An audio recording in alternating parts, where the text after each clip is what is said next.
Anytime that I'm given a multiple choice test, I choose not to take it.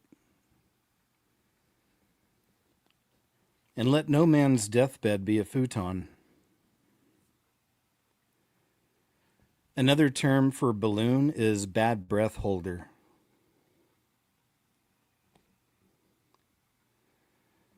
I love playing frisbee because it's the only sport where you can throw something at a person and it's okay.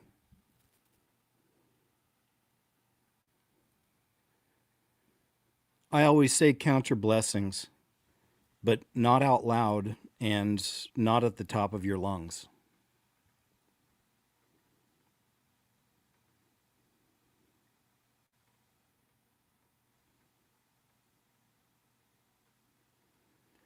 Sometimes I can tell how lonely I am by how easily I'm fooled by mannequins in stores.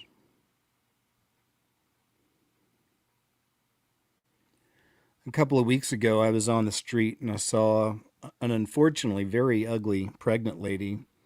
But then I just thought, good for you. Good for you.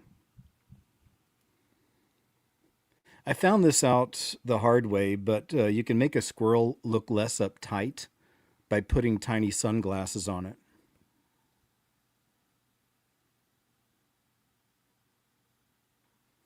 Employee of the Month is a good example of how somebody can be both a winner and a loser at the same time. And villains fear me because I'm unpredictable and broccoli. See what I mean? These are these are just some thoughts I wanted to share. My name is KJ Osborne, and I want to welcome you, yes, you, to the show. Get in here. Don't be scared. Okay? It's all right. It's a welcoming group. We won't bite. Well, I can't speak for everybody, but most of us won't. And I want to say, C Gato 1290, thank you so much for the memberships, and shout out to my YouTube members. Thanks so much, guys, for the support there. As promised, I've got my video of Chubbs eating his grass. I'll be uploading it for members here soon. I had to grow a whole new set of grass, otherwise I would have had it done already. But either way, just to say thank you, guys. But thank you so much. Good to see you, Tamara. Thanks for being here, my friend. Hope you're doing good. Hope you're ready to roll. And good to see everybody else coming in. Yesterday, I put out a few things. So I dropped a brand new video yesterday, so I hope you had a chance to see it. Excuse me. And we also did a live show last night. It was just just a chill and chat for about an hour and a half. But it was a 50,000 subscriber special. So just wanted to say thank you guys so very much for the subscriptions, man, and for the fact this channel's growing. And I mentioned that on the show last night. Another reason why it's so special to me and why it's nice is because for several years, while I was still creating, I never quit. I had to leave YouTube for a while, but I never quit. I was over on Grumble and BitChute, and still putting out videos and doing shows the whole time. But there wasn't really any growth. It's like on both of those platforms, I stalled out long ago, around 25,000 on both subscribers, and then that's it. Like it's just hardly any growth at all.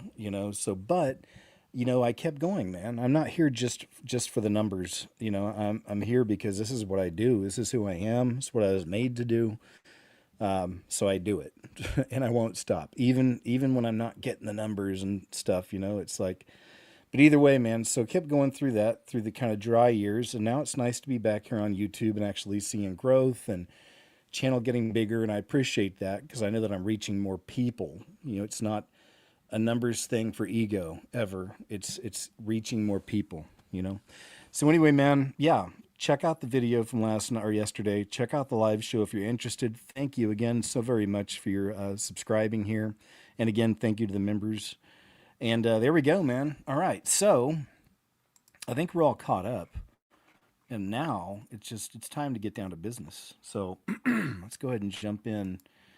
I'll start off with, get some headlines actually. Start off with here. J.D. Vance, the vice president, held a chilling closed-door summit with America's most powerful men as horrifying global threat menacing hospitals spirals. JD Vance convened a high-stakes private discussion with leading figures in American technology amid growing fears that advanced artificial intelligence systems could unleash devastating cyber attacks on the nation's critical infrastructure, including hospitals and financial institutions. Yeah, that one's on the way. It's even signaled the blackout on the cover of what's the name of that darn magazine? And they're always putting out cryptic covers. The Economist. That's another one. It's up there with like a iPet Goat 2 or the Halluminati card game. Like massive spiritual storyboard, predictive programming style. According to a report from the Daily Mail, the April phone call brought together some of the world's most influential tech executives as concerns over a powerful new AI model intensified. Vance, long a proponent of rapid AI development, delivered a sobering message about the need for restraint to protect vulnerable systems. He says we all need to work together on this. The alarm centered on Anthropic's Mythos, an AI model so adept at autonomously identifying and exploiting cybersecurity vulnerabilities that the company has withheld its public release. I'll go and stop there, but I think you get the idea. It seems like they're coming together because of the concern of AI, and these are some of the big people. These are a lot of the people who are involved in that, and even they're starting to see the AI has the potential to be severely out of control, right, in launching cyber attacks on its own people. So, yeah, but I believe the cyber attacks definitely one of those things that's coming. Klaus Schwab even told us about it some time ago, and not because he cares and he wants to warn us at all. Okay, not at all. Tony Punch, Ether Media, thank you. Good to see you, man. All right, so moving on from the AI threat. Trump administration releases highly anticipated files detailing UFOs, extraterrestrial life, but no, quote, smoking gun. Yeah, I mean, the smoking gun type stuff will be, I believe, when people are looking at their screens and they see monsters talking with President Trump at the White House or the Council at the United Nations, things like that, and that's coming. It's coming. But as you know, and I put it in the newest video, that, we're right there, man. They're really starting to release all this, and it's not going to be to no end. There's an end game to all this. It's not like it's just going to be released and nothing ever happens. It's disclosure time. It's also time for the final phase of this beast system to kick in. South Korea has just unveiled and named its first humanoid robot monk. Robot monk, love it. The 4'3" tall robot, dressed in traditional gray and brown robes with a beaded rosary and black shoes, participated fully in the ceremony at the Jogi Temple. Gabby led monks in chanting during a lantern-decorated procession, folding its hands in prayer, and it bowed respectfully to officiating monks. Goodness. Clown world. Because there's no need for that, right? But in this system there is, because that's what's coming, the robots. Hantavirus, this is the newest one, which was really interesting here, but Ground Zero, where it began, is a remote Argentinian town known as the End of the World. I saw Jonathan Kleck earlier. He did a video actually talking about this and broke it down even more. Interesting that hantavirus, which is already on track, it looks like, with all the discussion.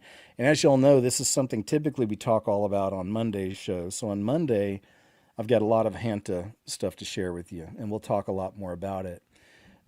Because as y'all know that watch my Monday show, that we've been kind of waiting for a while to see, which virus it was going to be, because they've been putting choices out there and potentials like avian, or the avian flu, monkeypox, disease X. There's a few they've had kind of laying around. Just been kind of wondering which one's going to kick it off, and it looks like this might be it. Maybe, Hanta. So we'll see. Interesting though that it comes from a town that breaks down to the end of the world as its definition. Gas is now topping $7 per gallon in a remote California county, which is probably the worst I guess in America, I'm assuming. That's why it's a story. I noticed I just had to get gas a few days ago. It was almost $4 where I'm at. But what's crazy is like 2 months ago, 3 months ago, it was like $2 and something, you know. So we've seen quite the shift.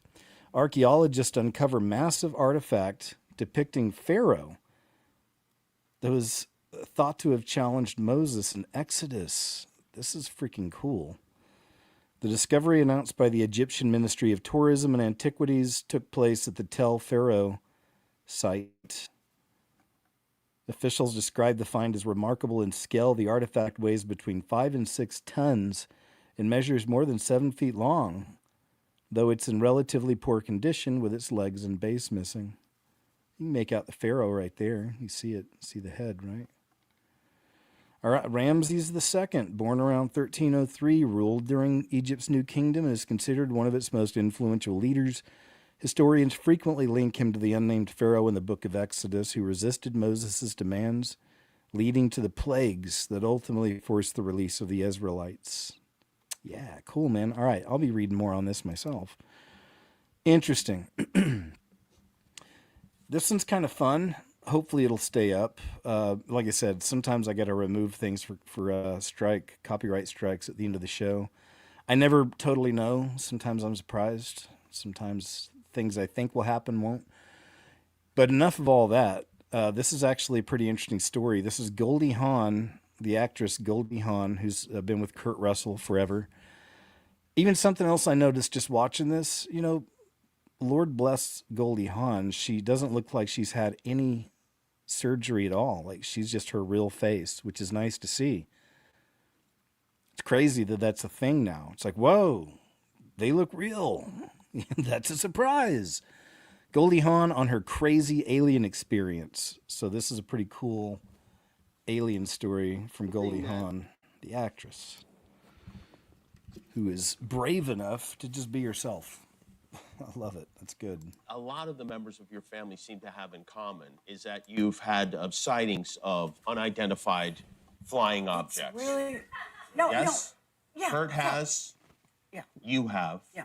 What was your experience? I was in West Covina dancing. I was a dancer then.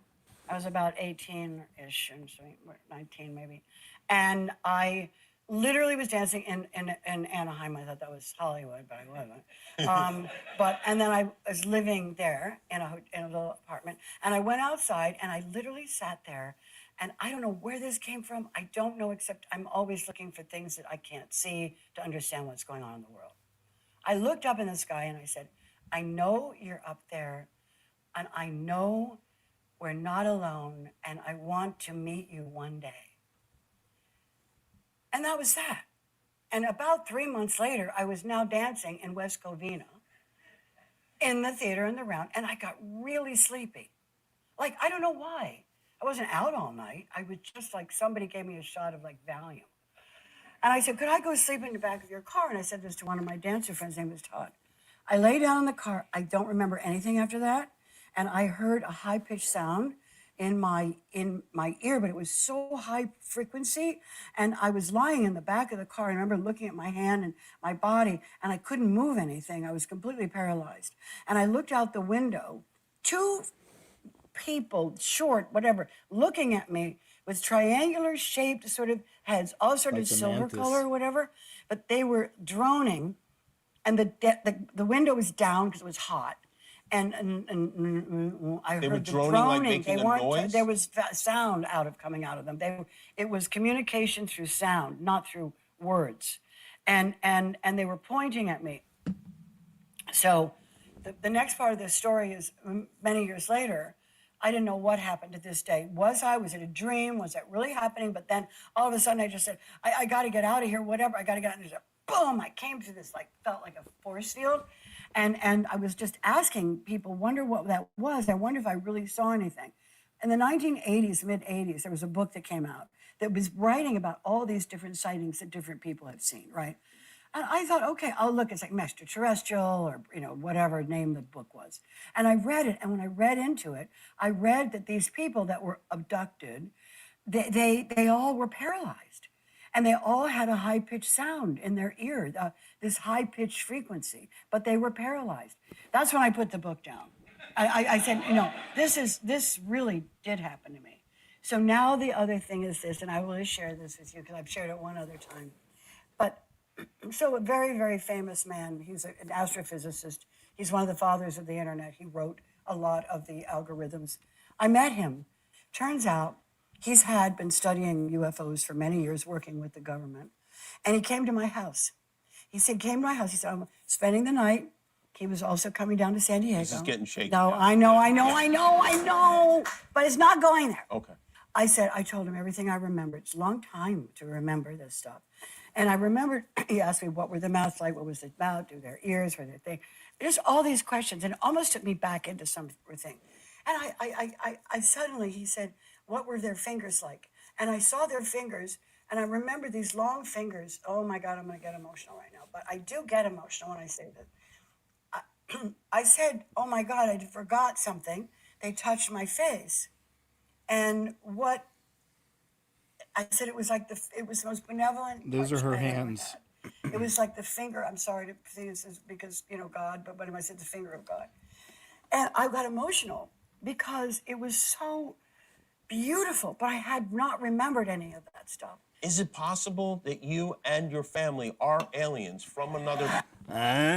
Jimmy. All right, so I want to share that. That was a good story, man. Good story. Interesting. From Goldie Hawn. They are not data centers. Could they be something else? I mentioned this last night. I've been seeing this trend this last week, and I hadn't thought of it. So it's nice to see some of these folks out there putting out the idea that, because I'd mentioned, I think last week we saw that clip where they're trying to build a data center in like Utah or one of these places, one of these Midwestern states with a lot of land that's going to be 60 miles long. 60 miles long. What? So people are starting to wonder if there's other intentions for these massive centers that are coming up quickly all around America. Guys, this is absolutely serious. I need you to listen to me. They are not data centers. There's a couple data centers going up, but these huge facilities they're building out in the country and these podunk towns, they are not data centers. They are FEMA camps. They are FEMA camps for when shit hits the fan and they need a place to put people who are dissenters and who are not going to go along with the plan. There's three types of people that are going to go along with it and are their workforce, people who are undecided and can be changed, the people that will not go along with it. They are not data centers. You've been warned. And like I said, he's not the only one. I've found some other ones this Guys, week this is absolutely... where people are starting to wonder, what is the real intention here? Maybe it's both. Maybe it's not. Scientology raids. So I've shown y'all some of these clips here, and it's been a thing over the last few weeks that a lot of these young men are getting together, big groups, maybe a dozen or so at a time, and they're running into the Scientology churches and just kind of filming and running as far as they can get in before they're stopped. And I remember that center. I used to live in Los Angeles, and I remember that Scientology center. Even knew a lady that went there. I met her. It's one of the first people I met moving to Los Angeles with a Scientologist. And she did try to give me that test. I didn't want it. I didn't ask for any of it. But so I guess somebody tried to recruit me maybe. I don't know. But I wasn't having it. Even back then, I knew better. Anywho, so this trend, then it started going off into other places like auto shops and stuff. I showed you last week, they did an auto shop and they got busted for doing that. Kind of thought it might be over, but no, it's still happening. And now it's still going on. Scientology raids are getting even wilder after a man brought over 20, quote, Christian dwarfs to raid the Scientology headquarters in Los Angeles in an attempt to find Tom Cruise. So, nope. It didn't end it. It's just getting crazier now. All right. Today, me and my friends are raiding the church of Scientology. Yeah!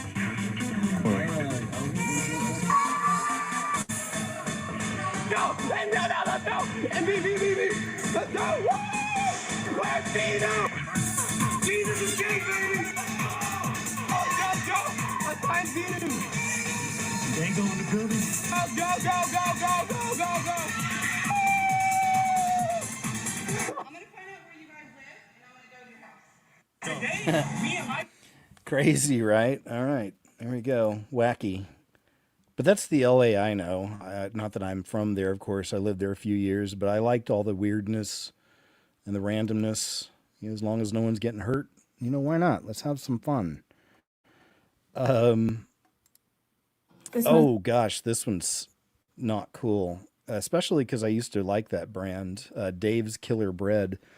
Quickly, I want to say, though, to Just Listen 4183, say thank you very much. And they left us a message saying, here we go. It's so sad to see how many people don't understand truth. You can see how the deception is playing out. So many people are surprised and easily deceived. Pray for everyone. I know, my friend, and that's why we're seeing a rise of the black pill mindset also, which is really just being nihilistic. Yeah, there is no truth. There's no light. Everything's horrible. Everything's evil. Everything's a lie. You're a dupe. You're constantly lied to. You know, it's like these people aren't using any common sense or critical thinking, logic, reason. Certainly not the Holy Spirit, which is like required, I believe, these days. You got to have it, man, because the deception's thick. The lies are thick. People, the whole world was traumatized after the 2020 situation, both internally, DNA changing, and also externally, just because the crazy lockdown stuff, everything that happened to that, not being able to see your loved ones, you know, all that. You know how it is. So the whole world's been traumatized and really put in a bad place, man, you know, to where they can become triple Ps, perfectly programmed people pretty easy. Well, that's why, man, you've got to have the Holy Spirit these days. If you're not saved, it's a free gift, and He's been reaching His arms out to you your entire life because it's the only way, man. You know, you have a sin covering in this world. The only way to be redeemed is through Christ, right? And it doesn't mean you got to go buy a suit and start going to a church or none of that. If for whatever reason you wanted to, that's your thing. But it's having a relationship with the creator of everything, even you, the creator of everything. And He knew you before you were born. He wants to be reunited with you. He wants to be with you forever. So please, please. Dave's Killer Bread, guys. These are wood shavings. She's finding wood shavings in this bread. My goodness. Check it out. This message is for Dave's Killer Bread and Dave's Killer Bread only. I don't know. Actually, this is a public service announcement, maybe. Seems like they're taking their We were just too seriously. we were just about to I was just about to feed a sandwich to my daughter when I was cutting the crust off of the sandwich, and there's actual wood chips in the loaf of bread. And at first I was gaslighting myself. I was like, maybe it's some sort of like grain or oat or something. But no, it's for sure a wood chip. And they're like all throughout this bread. And I've gone through like literally the entire loaf now feeling for it. I thought it was just in one piece. Not that that makes it better. But there's literal wood chips throughout our whole loaf of bread. So check your Dave's Killer Bread for wood chips, because my daughter was literally half a second from eating a sandwich. Thank God I cut it where I did cut it, because if I cut it anywhere else, we wouldn't have noticed. But even small pieces like this, like I was like, maybe that's an oat or something. No, it's like shredded bits of wood all throughout our loaf of bread. Man, that's one. I wonder if you could do a lawsuit. You know, I mean, for real, I'm not a big fan of lawsuits and going, I've never even done one, but in some of these cases like this, I mean, this is, you know, hurting people. It's, you know, like, ha, you're eating wood. Like, what? It's just, it's insane. And I don't eat a lot of bread, but when I did, I really liked that Dave's bread. Oof. I wonder how much wood I've got floating around inside. Hopefully it's gone, but Read that in the The Philadelphia boy who exposed his fellow classmates for being unable to read a simple sentence. Okay, so I showed this clip probably last week, but it's this young man in Philadelphia in his high school. He went around just asking the other students if they could read like a simple sentence, and it wasn't good. Okay, it just wasn't good at all. Everybody struggled. Anyway, so he did that, and now here's the headline. So that young man is now under threat of being blocked from graduating and expelled simply for blowing the whistle on his school's low literacy rates. Right? So prayers for that young man for standing up. Love it. Love to see it. Read the ending score for me. She wore a suit, clothes that were. Who's this for? Extra. She wore a silhouette of clothes that were extraordinary but somewhat gauche. I don't know if I even pronounced that right.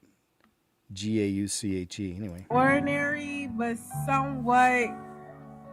Gertrude? Now explain what that means. I don't know. She wore a sahalat of clothes that were extraordinary, whatever, bro, but somewhat gooch. What does that mean? She wore a lot. Wait, she wore. I don't know, bro. Can you take the card back, please? She wore a. Oh, baby. She wore a silhouette of clothes that were. Bitch, I don't know that word. I don't even know how to read. I don't know why I did. She wore a silhouette of clothes that were extraordinary, but somewhat. And the sentence doesn't even make sense. All right, now what does that mean? I have no idea. Like his clothes is nice or something like that. She wore a. I don't know what this shit say. I don't know what this shit say. I don't know what this shit say. I can't read it. Can't read it. Cancel back. Yeah, I mean, the sentence doesn't even totally make... she wore a silhouette of clothes that were extraordinary but somewhat gauche. All right, we got it. I've seen better examples, but we get it. A lot of them got that TikTok brain. Short form. Quick dopamine hit. Then on to the next one.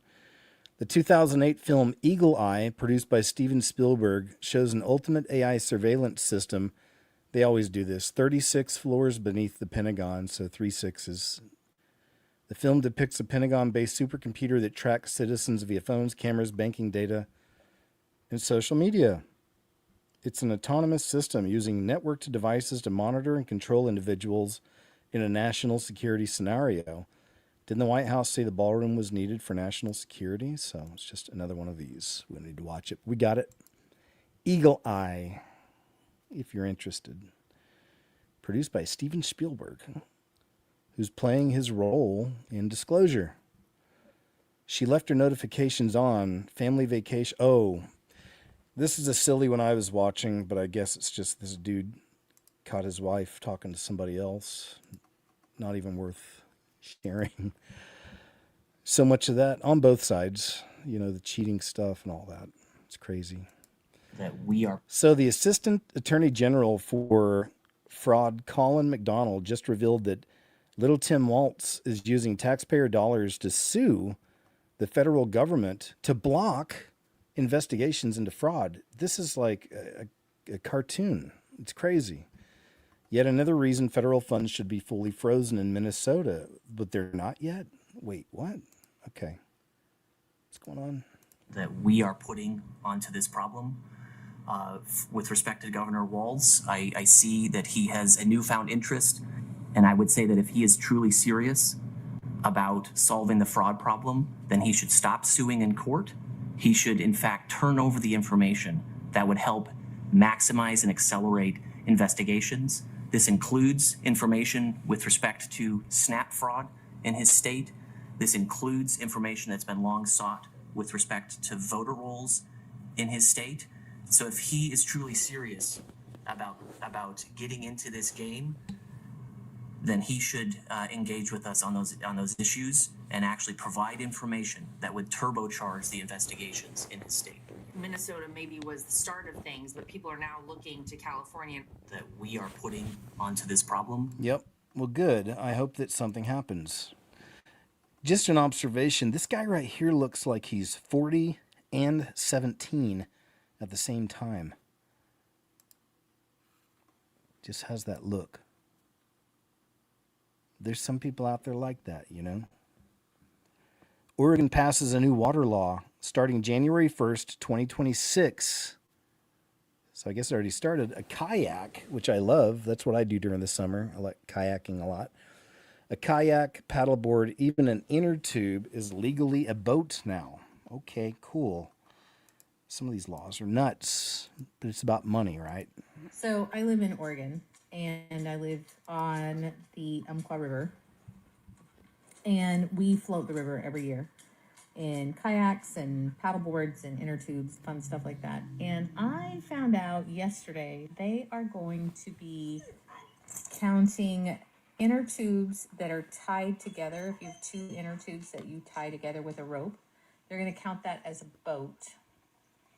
You have to have a permit to float the river with inner tubes So or a kayak. dumb.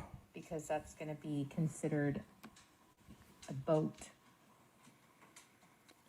Because our government wants the money for people to float in the river in the state of Oregon.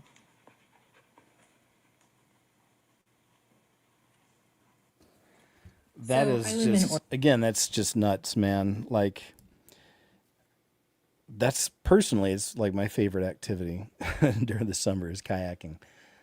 It'd be cool to get a paddleboard too, though. You know, just hit the lake. We have this whole facility downtown in Oklahoma City that I've never been to. And every summer I tell myself I'm going to go. I need to actually do it this year.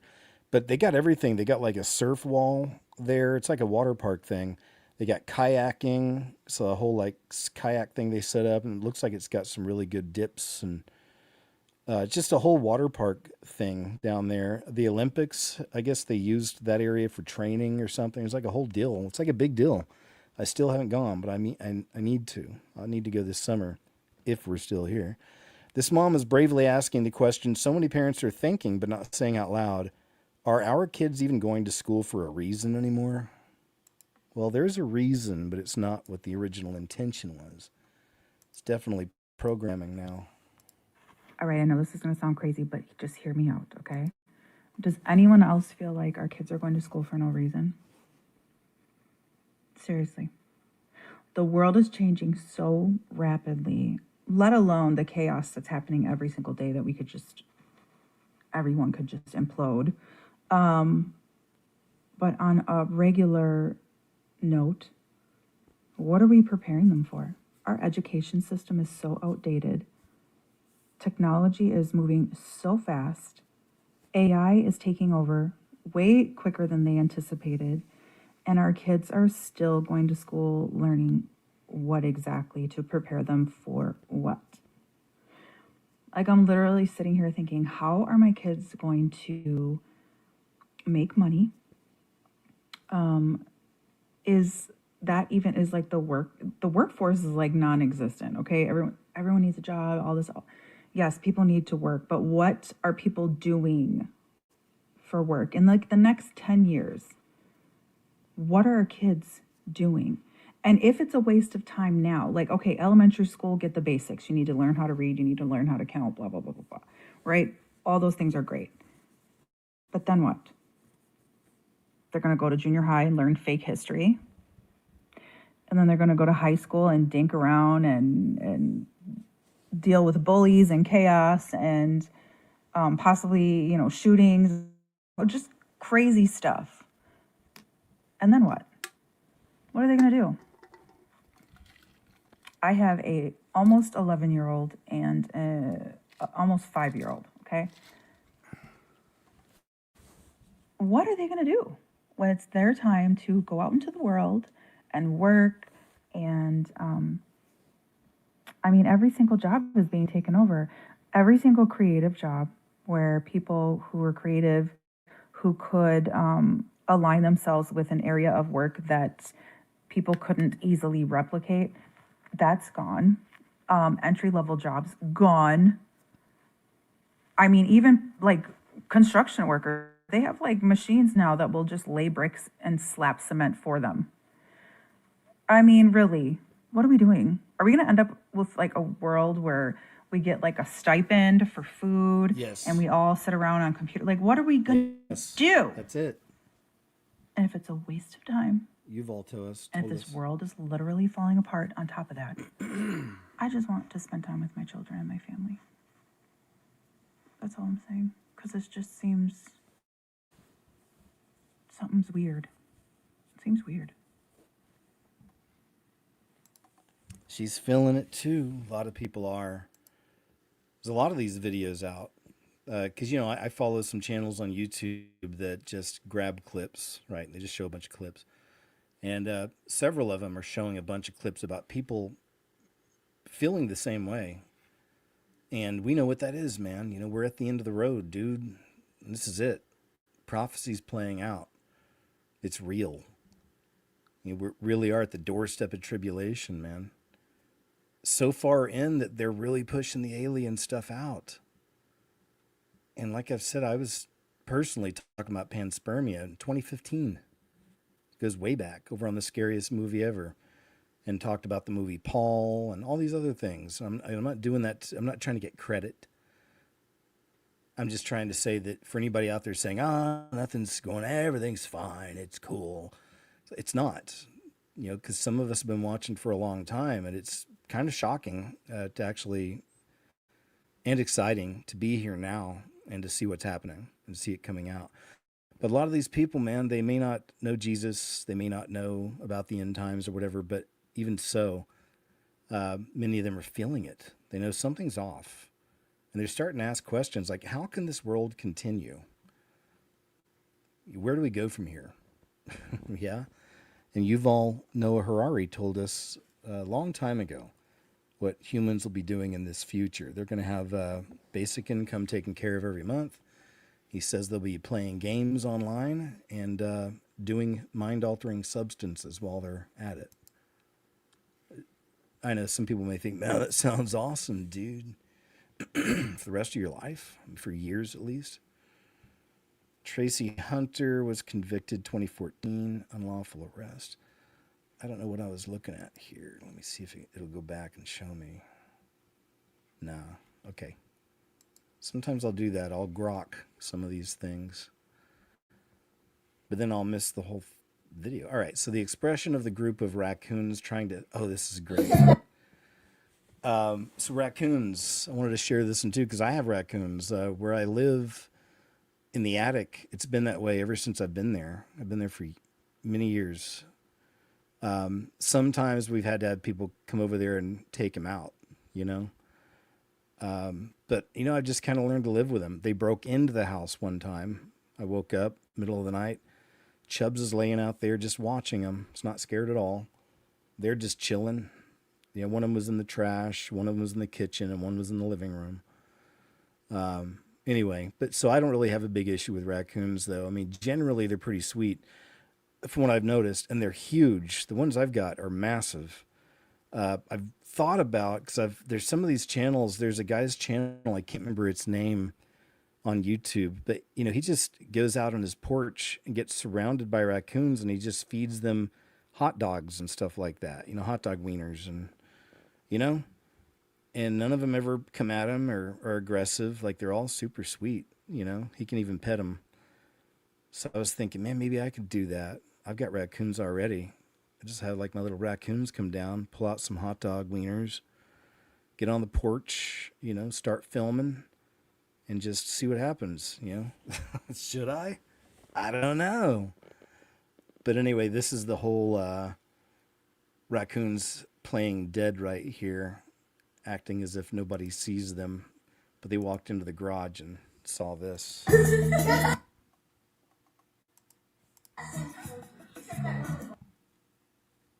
turn the music off. They all froze as soon as the lights came on. No one sees us. No one sees us. Don't move. Everything's cool. They're cute little creatures, I think. Those little bandits with their little masks on. But yeah, maybe I'll do that. I'll do a raccoon video. Me and Chubbs, he gets along with them. I never seen this while shopping, but I definitely not get anything that had this, person says. Let's check it out. Okay, guys, I'm at Walmart right now. I was going to check out, looking at one of these jackets, and then I found this bullshit. This is their price sign. You have to scan it now to get the price. I am so not buying anything that has this crap. You shouldn't either. Boycott all items that don't have a price on them. We can't let Walmart do this to us. Okay, guys, I'm at Walmart. Yeah, Walmart. The one I go to, I haven't. They haven't done that yet. I haven't noticed the digital tags. How about you guys? This is pretty deep here. He met the Lord and asked him a question. Check this out. So I started to turn around and look over my shoulder to see where it was coming from. And then I heard a voice, and the voice was very authoritative, not loud, but he says, "Don't turn around." And I'm thinking, well, why not? And he says, "Don't turn around because if you see my face, you'll have to stay here." And he says, "Now, that'll be okay if you stay here, but I have a job for you. And if you disobey me, I won't be happy." And he says, "You don't want to see me unhappy." So I said, "Yeah, well, okay. I better pay attention and do what he says." And then I said, "You know, I know who you are." He said, "Oh, you do?" And I said, "Yeah." All during this conversation, I had a feeling of where he was, that he was walking back and forth behind me, that he was sitting in a white throne, just a plain chair, didn't have jewels or anything on it, but just a plain white chair. I could just feel that, and I don't know why. That's what I was feeling. The next thing that happened is he said, "Do you have any more questions before you leave?" I said, I said, I got to think about this. And I thought, I was thinking really hard, what am I going to ask God? Couldn't think of anything. I wanted to be really smart enough to ask him something very pertinent. And so I said, well, I'm going to have to revert to an old cliche. What's the meaning of life? And he starts laughing again. I said, what's so funny now? And he says, well, I don't know why, but a lot of people ask me that question, and it's really real simple. But I tell you what, when you come back, we'll sit down. You can ask me all the questions that you ever will have. Can't wait for that. I'll answer for you. So I said, okay. He says, okay, it's time for you to go back. And I turned around. I'm sorry, but I understand. He put his arms around me. He put his It arms feels around so me. good. And it was a feeling that I can't explain. It was unconditional love, but it was words. I can't tell you the words. I'm sorry, but I always act like this because I can feel it again. So,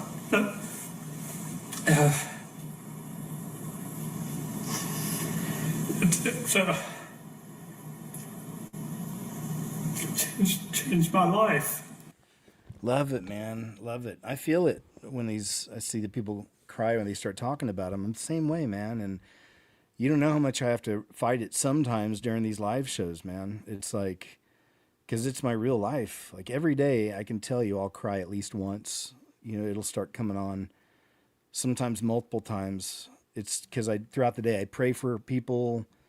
I talk to the Lord, and then I'll just get moved by stuff. It's overwhelming. And, you know, it's happened on some of the live shows, not much, but I really, try to fight it back sometimes, depending on what we're watching. You know what I mean? So he really gave me just a very tender heart over the last few years. Like it changed. I noticed there's been a big difference. I never used to cry, guys. I mean, that used to be my thing. You know, if I talk to people and they say, when's the last time you cried? Or something, like, dude, I can't remember. I was probably a child. I'm just somebody who never cried, ever. even when things, something was really bad or whatever, it's like I was, not that I was stone cold, I would just remain kind of numb about things, So, yeah, big difference. Look at this one, was just so crazy. Since I'm out in the water a lot, I'm always on the lookout for water snakes, moccasins. Out here, they're no bueno. I think they're poisonous, right? Or water moccasins. I'm pretty sure they are. Anyway, I treat them like they are. Let me know if I'm wrong. But this guy actually formed a friendship with a water snake. This is pretty crazy. Welcome back. New at 10, it's an unlikely friendship between an 82-year-old man and a water snake. Oh, really? Okay, it's something you got to see to believe, so we're going to show it to you. Channel 6's Cole Johnson now joins us to introduce the unique duo. Hey, Chris and Leslie. Tim Jones worked in zoos for a large portion of his life and is even the director emeritus of the Cameron Park Zoo. He now lives near Blum, where his private pond is home to a water snake he calls Big Bertha. Off a gravel road near Blum sits the Jones property. There you'll find Tim fishing at his pond. I like that pond. I love water, and I love what's around the pond. Frogs, toads, turtles, snakes. It isn't just a relaxing spot. It's also home to his friend of 5 years. I haven't seen you lately. Big Bertha. She's a pretty nice gal. I don't name animals usually, but there's something about her. I started calling her Big Bertha. And then I said, well, Bertha May sounds better. An avid fisher, Tim started sharing his catches with the local reptiles. And they'd come eat it. And I kept on until they got closer and closer to me. Then some got pretty comfortable. A snake came from underneath, came up real slow, and took that fish out of my hand. I just about passed out. Tim knows they aren't a danger. That was my life, working with snakes. But he still draws the line with Bertha May. She'd come right up my leg and take a fish, and she'd crawl in my lap if I'd let her. They have got little teeth that are sharp, about 160 of them, and they hurt when they bite. They do me because I'm a sissy. The pond is just down the way from his house. I go every day or every other day that I can. And after a little fishing, Tim will greet his friend. She earned it. And give Bertha May a bite to eat. Now, while I was out there today, I didn't get to see Big Bertha in person because of rain early in the day, but we did see some of the other water snakes, and Tim told us to get them near us. Since we weren't fishing, we had to make our hands look like dead fish and go like this, try and get them over to us, and it worked pretty surprisingly well, honestly. Yeah. That's pretty crazy. So I'm guessing water snakes different than moccasins, I really don't know. I'm not sure. Let me know, please. The girl in red just became Miss Vermont, so we know that clownish world, of course, still continues in a lot of ways, and you decide what you think about all this. But there is a thing that's been happening, and it's even with the celebrities' faces changing, and how a lot of the newer statues and things like this, it's a modernity, it's where it's ugly art. So there's been like an uglification happening also in the world. You know what I mean? There really is an uglification kind of happening in a way. And that's not to be mean or judgmental on this person right here.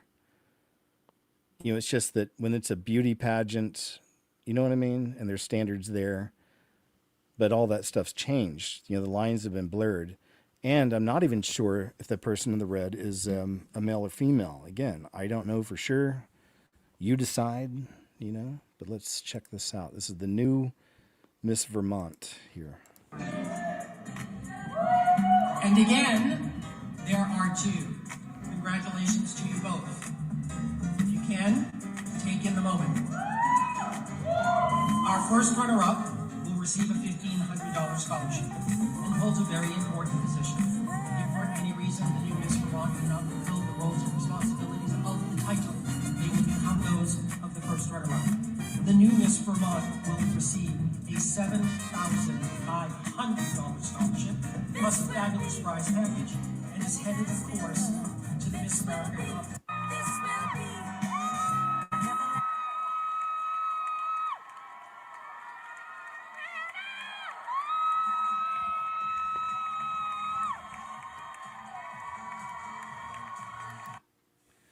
All right, there you go. All right. Moving on. Miss Vermont. You decide.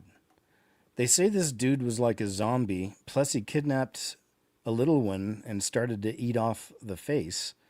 People tried to step in, and then the National Guard took over. So I don't know where exactly this was, because the National Guard's not everywhere, but good thing they were there. You don't really see much of anything happen. The National Guard comes in. There's a guy they had inside this building that, as they say, the witnesses, he looked like a zombie, grabbed a little one, and started to try to eat the face, right? So those things are out there. Got to stay armored up these days, my friend. Always. Whitby, Ontario. A DoorDash driver is caught on porch security camera spitting into the little one's drink. The homeowner confronts him, and the driver initially denies it, but then he apologizes. And then we get the police involved. But this seems to be maybe one of the unwelcome visitors, if you know what I mean. There's so many videos I find week to week. I've shared some, like that one guy that was pulling the wall apart in Ireland. Like a wall that was like hundreds of years old. Why are you doing that? I got to cross over. You know, it's like, anyway, chaos creators. Okay?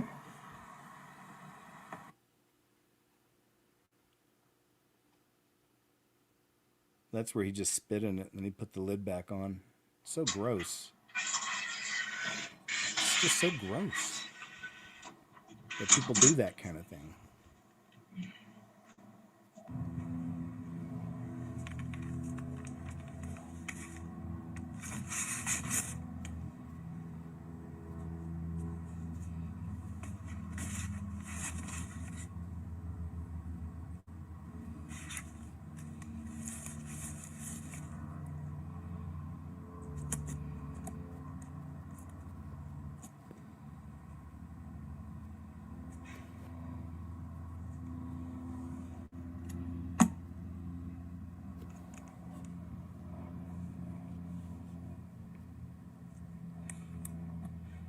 It's the child's drink. I'm spitting in my drink. Why did you? This is for my son, my 2-year-old son. Yeah. Why would you spit in my drink? So sorry, sir. Why? Why? I want to know why you did it. For what? We hit you. What's the problem? No problem, sir. My kids are my car. Your kids are in your car, so you spit in my drink for my kids, right? Should I come spit in your kid's water bottle? Then sir, I bring another two. Should I spit in your kid's water bottle? Sorry, sir. So sorry, sir. Then, so I'm so sorry. So should my son drink this, or you should drink it? You drink it right now. You drink it, take that seal off, and you're gonna drink your spit. Okay, give me my drink. I want you to drink that right now. Okay? Drink it. Drink it. I'm Muslim, sir, so I don't. You don't drink what? Fruit juice? Or you don't drink your own spit? No problem. I drink it after. So drink it. No, drink it now. You spit in my drink, right? So drink it. That's your spit in there. You broke the seal. Oh, no. Yeah, you broke the seal. I have it on camera. You broke the seal and you spit in my drink, right? I have it on camera. My car records. My phone records. Everything records. Don't act like you didn't do it. I have you on camera. Okay, sir. I'm so sorry. Drink your spit. So sorry, sir. Okay? Hello? Shame on you. Shame on you. There you go. Bust him. See you later, sucker. So sorry again. Yeah, so sorry Yeah, for you spitting in did. my drink. Good for your kids. So sorry. And your kids don't have seatbelts on. They should be in car seats. Why do your kids not have seatbelts on? I just come nearby, so. You just live nearby? They should have seatbelts on. Why do your kids not have car Why? seats? Okay? Don't spit in my kid's drink. You never come to my house again. You understand? Okay, okay. Don't ever come to my house again. That guy's lucky he didn't get his butt whipped. It's a big dude. Get the fuck out of here. Yeah. Wait. You wait. Yeah, you wait. Uh-huh. Wait right there. You. And that's the guy. Yeah, pull him over. Nope. Ha ha. All right, they got him. And I know he got fired. Yeah, it says police arrived. DoorDash driver gets a $500 fine and he was fired. So good. So some justice. Love to see it. Love to see some justice. Yeah. A woman bought tenderloin steaks from her local Kroger and upon further inspection found that some had the consistency of Play-Doh. Man, they're messing with the meat, y'all. You already knew. Here to have proof of what I am currently experiencing with this steak. I've never had this happen with this brand, but now I'm like grossed out and wondering if I should return all of this. Went to Kroger, got some Simple Truth organic grass-fed tenderloin. I got 3 tenderloins and then a couple top sirloins. These one, like these two and these two look okay. I took this tenderloin out of the package. Right off the bat, it's like kind of like a weird color and the meat looks weird. And it's literally like Play-Doh. Look at that. That's so gross. I'm not making this up. This is, how am I stretching the meat right now? That. I used to love Play-Doh. That probably is 3D It's printed. literally, I just flattened a fillet. Doesn't even It's look like the giving other lab-grown meat. This was $18.99 for one. Dude. Just so you know. Let me pick up another one and see if it does anything weird like that. You can flatten it, but like you know that this one still feels like meat. You know, like it still holds that rounded shape. I'm so grossed out by this. I've never seen something like this, you guys. I'm returning this. I don't know if I want to eat any of the other ones. Like, what? I am really glad, though, that people are putting this stuff up online, on TikTok, and that it goes viral. You know, you got to get the word out at least, get the message. It's, you know, the social media is the new town square, you know, so there's great sides to it. There's miserable sides to it, really. But I'm glad that word's getting out, you know, for people to keep an eye out because you don't want people ingesting this stuff. I don't. I was mentioned this in the past, but after bounty hunting in Texas for a while, I had a friend who had, you know, he was like connected with a lot of the local business people or whatever. He's somebody I met through bounty hunting. Anyway, he ended up getting me a job as an assistant manager before I left Texas. I had to go back to Oklahoma as assistant manager at a Burger King, and it didn't take me long to get the management. You know, basically, I never even took I was just it for a long time. We didn't have anybody else in there because we lost our manager shortly after I got there. Anyway, my point is I got to experience what that life's like. And you know what? It's a lot of things about it I enjoyed. I had a really good crew. Most of my crew were Hispanic and they were in high school. So it was like a bunch of high school kids. I had a cook named Rosa who couldn't speak a lick of English, and she was the best cook we had there. So Rosa became just like, her and I became tight. I was good with Rosa, you know. And the kids were awesome. It was just a different time, I guess. This is many years ago, but they were all good. Maybe a little lazy sometimes, but overall they were like good kids, you know. They were inviting me to things, trying to get me to go to their games and stuff. I never went, but you know, it was nice they asked.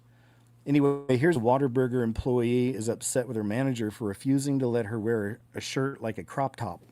She claims it's too big, though. All right. So I just thought of that when I saw this clip. Restaurant have dress. Wait, but why?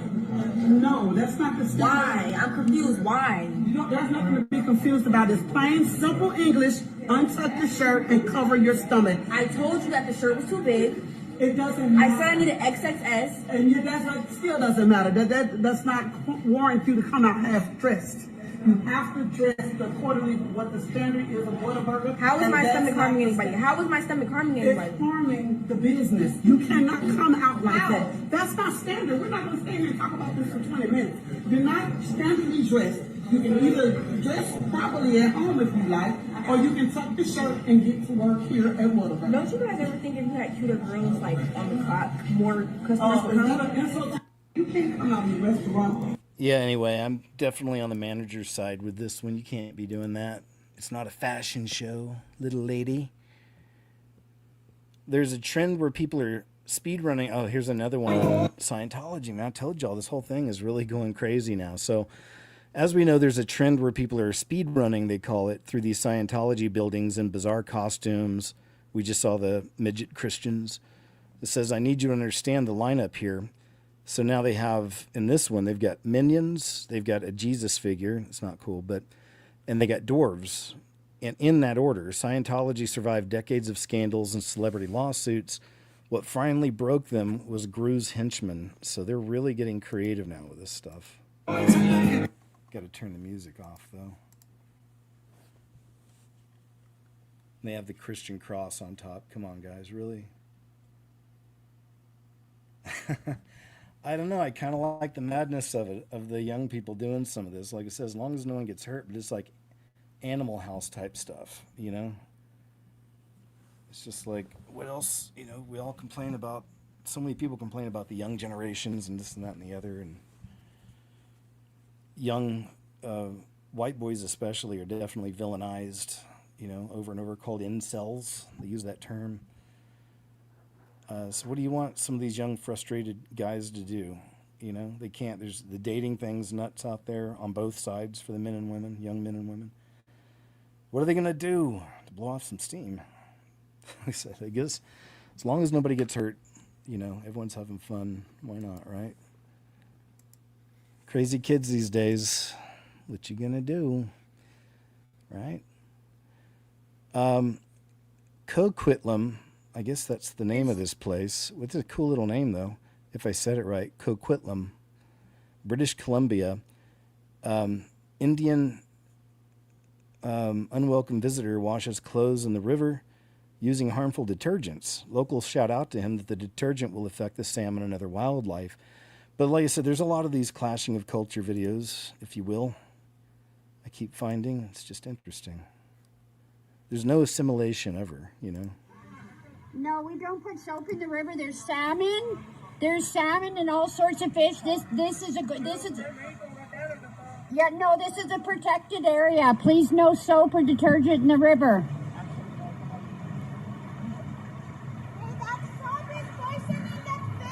No, we should talk to him. Otherwise, I'm gonna call him the Bible. Yeah. Yeah, no, we don't do that here. We don't do that here. We don't do that here.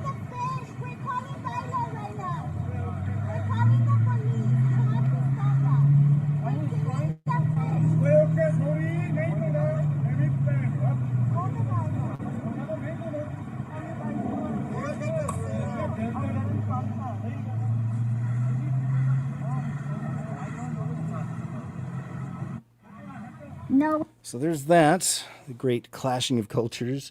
Hey, Supernatural Testimony, thank you very, very much for your generosity, man. Humbling, my friend, and very much appreciated. But they say, brother, can I share my testimony on your channel one day? Of course. By God's grace, it went viral. Oh, hey, thank you for that too, Celia. Says, by God's grace, it went viral on We Need to Talk on March 30th, 2026. Okay, I'm going to have to look that up, man. And, you know, I don't know if you knew this, but I do these live shows sometimes, and I've had a few people now asking over the last few shows. I've seen people in the messages and comments talking about doing a live show. They have something they want to share. So I guess that's my, you know, that's telling me it's about time to do another live show. So I'll post one up either, you know, for this coming weekend or the next one. Like sometime in the next couple of weeks, we'll do one. And I hope you can make it. It's almost always on a Friday night. Maybe I'll switch things up and do it on a Thursday night, usually 7 p.m. Central Standard Time. Yeah. So, okay. So, yeah, I look forward to hearing it. And I'm going to have to look that up, too, from We Need to Talk. So that's cool. I'm glad you got it out there. And thank you again. And I hope you can make it. Like I said, that's my sign to go ahead and do a show.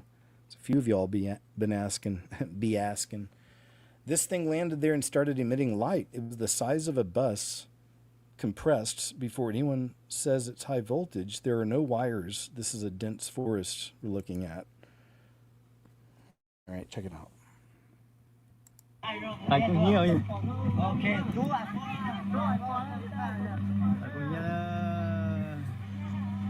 I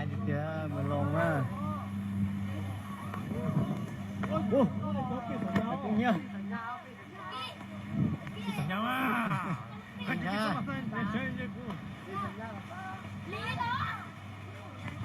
Aku nhớ.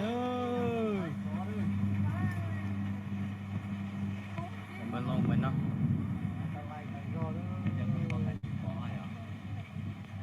Ô lại chụp bỏ phải cả. À chụp tua đây rồi. Tua đấy rồi, lại chụp tua à. Dạ dạ lại chụp tua đây.แต่ต้องรอแต่แต่อย่าเว้านะหรออย่าให้ตัวต่อก็ต้องมาตัวก็เราหยิบเป้าโอ้ใช้หล่อใช้โก Remember, there's no wires up เดี๋ยวมา there. เรียนกับแกเรามาตัวเขาหน้าต้องมาของแกจะสักไฟอ่ะ Movement's so weird. Keeps lighting up those trees. เดี๋ยวเช็คกับตัวเดี๋ยวเช็คกับตัวซอยการตั้งหูปิวเฮ้ย Remember, that's a thick, dense forest, so there's no phone lines or electrical lines. That's a really cool sighting, I'd say. It's a good one. Very interesting. So, too, I was thinking maybe what I'll do this week is, because see, I helped my parents out quite a bit. Thankfully, they're still with us. They're in their 80s, and this is one of those weeks where I actually will be helping them out quite a bit. So much so, I'm not even sure if I'd be able to get around to finishing a video for this week. I'd have to post it up like after the weekend or something. But so if that's the case, I might end up doing a call-in show this Thursday at 7 p.m. Central, and then I'll post up my Friday night show. It'll be something different. And then that'll be like, a fill-in for missing a video. I can get that out there, have a night with you guys. So I don't know. You guys let me know if you think Thursday, 7 p.m. Central would be okay. Let me know. I'll check in a little bit. Thanks again for being here. Of course, great to have you all. It says, this is literally insane. So here's another one. And it really just, when you think it can't get any crazier, here's a bag of chips from the new Frito-Lay Simply variety 30-pack at Sam's Club, which I do like the Simply because they're taking out the dyes and some of the bad ingredients. It's nice. But look at what they're giving people. This was in one of those big packs you buy. This is from Sam's Club. These little Simply, they come in a pack of like 36. I just stepped on something. Yeah. They come in a pack of like 36. Okay, this is completely closed. And it feels like there's nothing in there. So we're gonna see how many are actually in there. I think there's like 3 in there. I can feel my fingertips. Show. Unbelievable. Look at that. It's just gross. Unbelievable. What is that? That's called shrinkflation. I'm putting these on the counter. Oh. I'm starving. This was in the bag. That's it. Perfect. Yummy. Love that. Well-Lays. Frito-Lays. You have some explaining to do. Yeah, it's crazy. But remember, all this stuff started years ago to the point people called it Bidenflation. Now it's turned to shrinkflation. So it's still going on. It's been going on for a few years now. Check your products, my friends. And then, are you paying for an actual real food product, right? Says, this is incredibly unsettling. White House spiritual advisor Paula White, here she is, warns there's decisions being made in the White House that have left her shaken and fearful about the future. I don't trust this wolf. Women aren't supposed to be pastors anyway. That's in the Bible, But as you see on my shows, they can be wonderful teachers, and I've shared a lot of them. There's a lot of amazing sisters in Christ out there that really well read on the Bible. They get what's going on in the world, things like that, man. I utilize them all the time, so I love that. But the whole pastor thing is a no. And just the fact that Paula White is Paula White. Remember there a while back she was offering your prayer would be answered if you send the prayer and a $1,000 gift that you would be guaranteed to have your prayers answered. Just stuff like that, man. You know, wolfish behavior. And that's why I do pray for Trump. I pray for his family. I pray that they genuinely find Christ. I know they're all Masons. He's like a master builder, Trump, right? So, yes, they all are. They have to be. That's the way it rolls. It was from the beginning with Mr. Washington. But that doesn't mean that they're completely, you can't be reached and they're totally unsaved. So I still pray for these people. And, you know, again, pray that he truly finds Jesus, man, that has a real experience with him and accepts him and really becomes a follower of Christ. And also just to, you know, pray that he's careful with this lady right here and other questionable people around him. People are like, how are you? You know what we say in the White House? You run into people, and I'm telling you, it's the greatest pressure you could ever imagine. There are decisions that are being made that I literally tremble in fear when I have to go brief president or do something with Secretary Rubio or Chief of Staff, because I recognize what will be done, what will be said in meetings will not just impact 5, 10 people, millions, nations, millions of people. How their outcome will be, how their life will turn. Here, you know what we say? They go, how are you? Never heard anybody say, oh, it's rough. Because they didn't make it in that building if they talk like that. And they're not all saved. We go, living the dream. Living the dream. Now, you think in reality every day is a dream life for me? It's absolute hell hounding you in every way you could ever imagine and not imagine. But every day I'm like, I'm in the arena. And I'm not in with Pee Wee Herman. I got Muhammad Ali coming at me right now and Mike Tyson on the other side. And Evander Holyfield, and my ear's about to get bit off and my toes about to be broke. Oh, Paula. There's been some interesting shifting videos with her and pupils being slits like serpentine. It's very strange.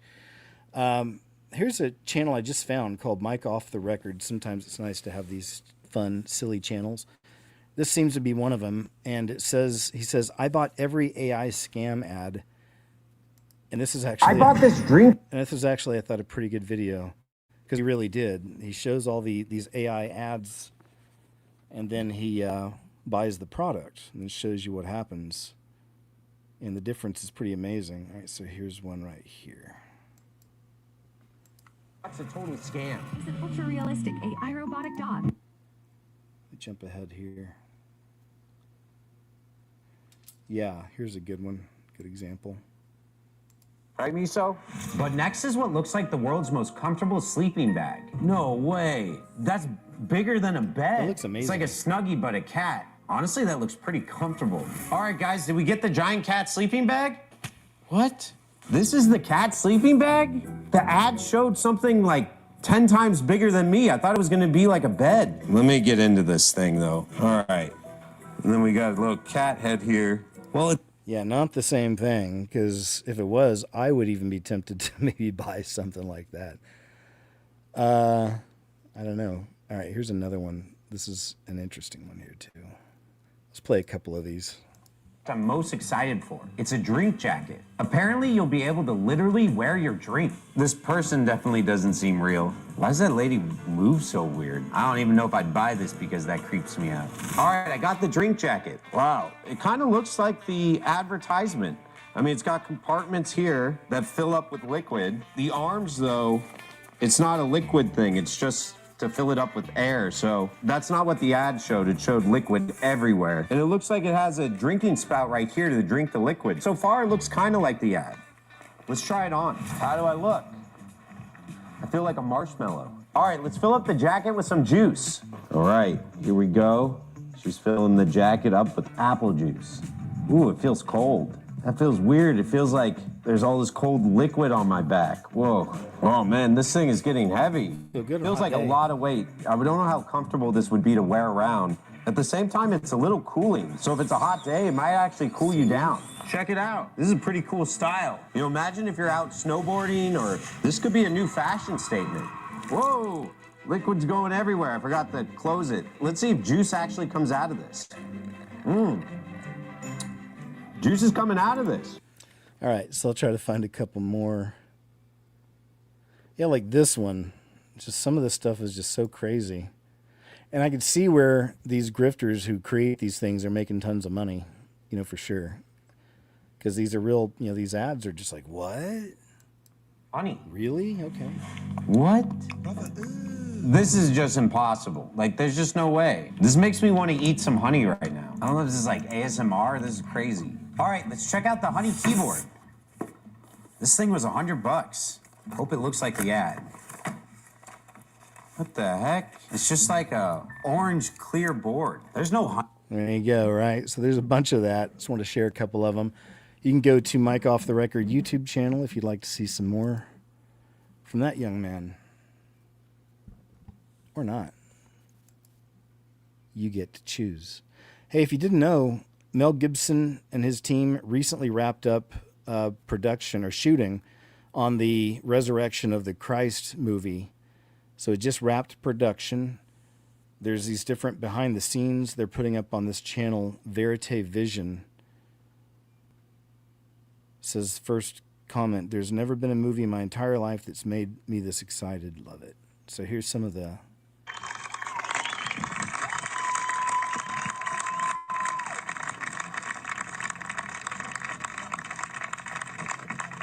There you go. So cool. I'm looking forward to it. Yeah, the first one had me just bawling. I know a lot of y'all did too. I can't even think about it too much. It says I was almost taken. Oh, so here's Nick Shirley, just a really great citizen reporter, I believe. But he went to Cuba to document humanitarian issues out there and show what life's like under 60 years of communism and all that. Turns out, this is I won't play the whole thing, but I'll play some. When this comes out, or if it does, we are currently being tailed by Cuban intelligence here in Havana, Cuba. I came here. I've been wanting to make a video for so long about life in communism and showing people what communism is like in a place like Cuba, for instance. Came here to make this video, and when people think about communism, they typically just think about how communism is supposed to make everything equal, whether it be the amount of money someone makes or how food's distributed and how the markets are then controlled by the government.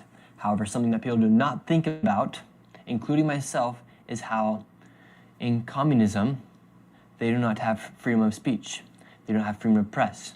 And therefore, they want to make sure everything that is posted or out in the world about their country is filtered or censored.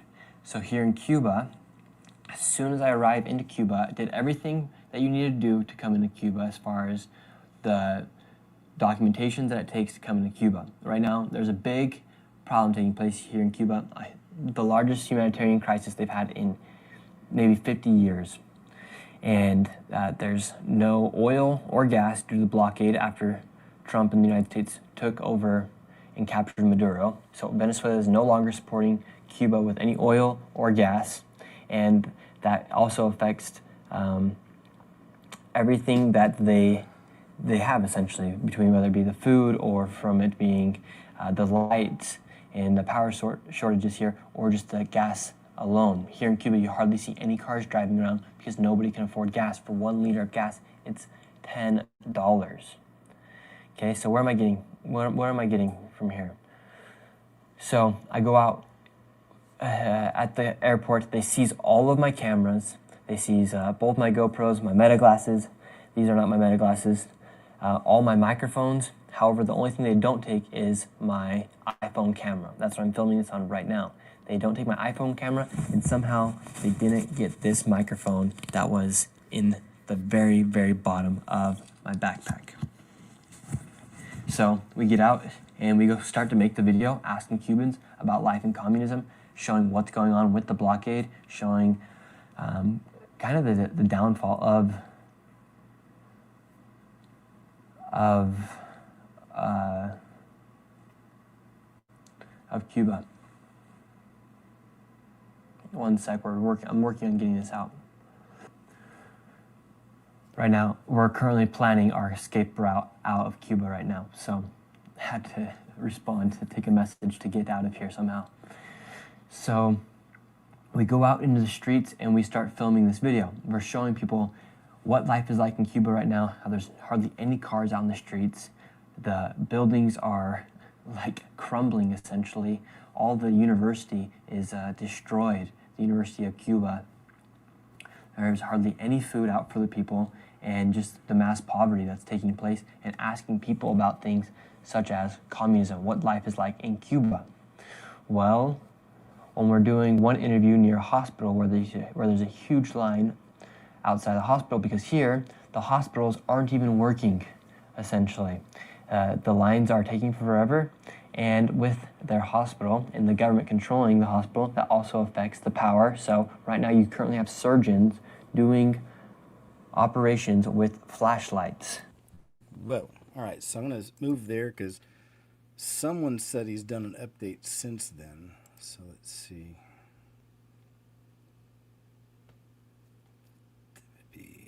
It's 33 minutes ago.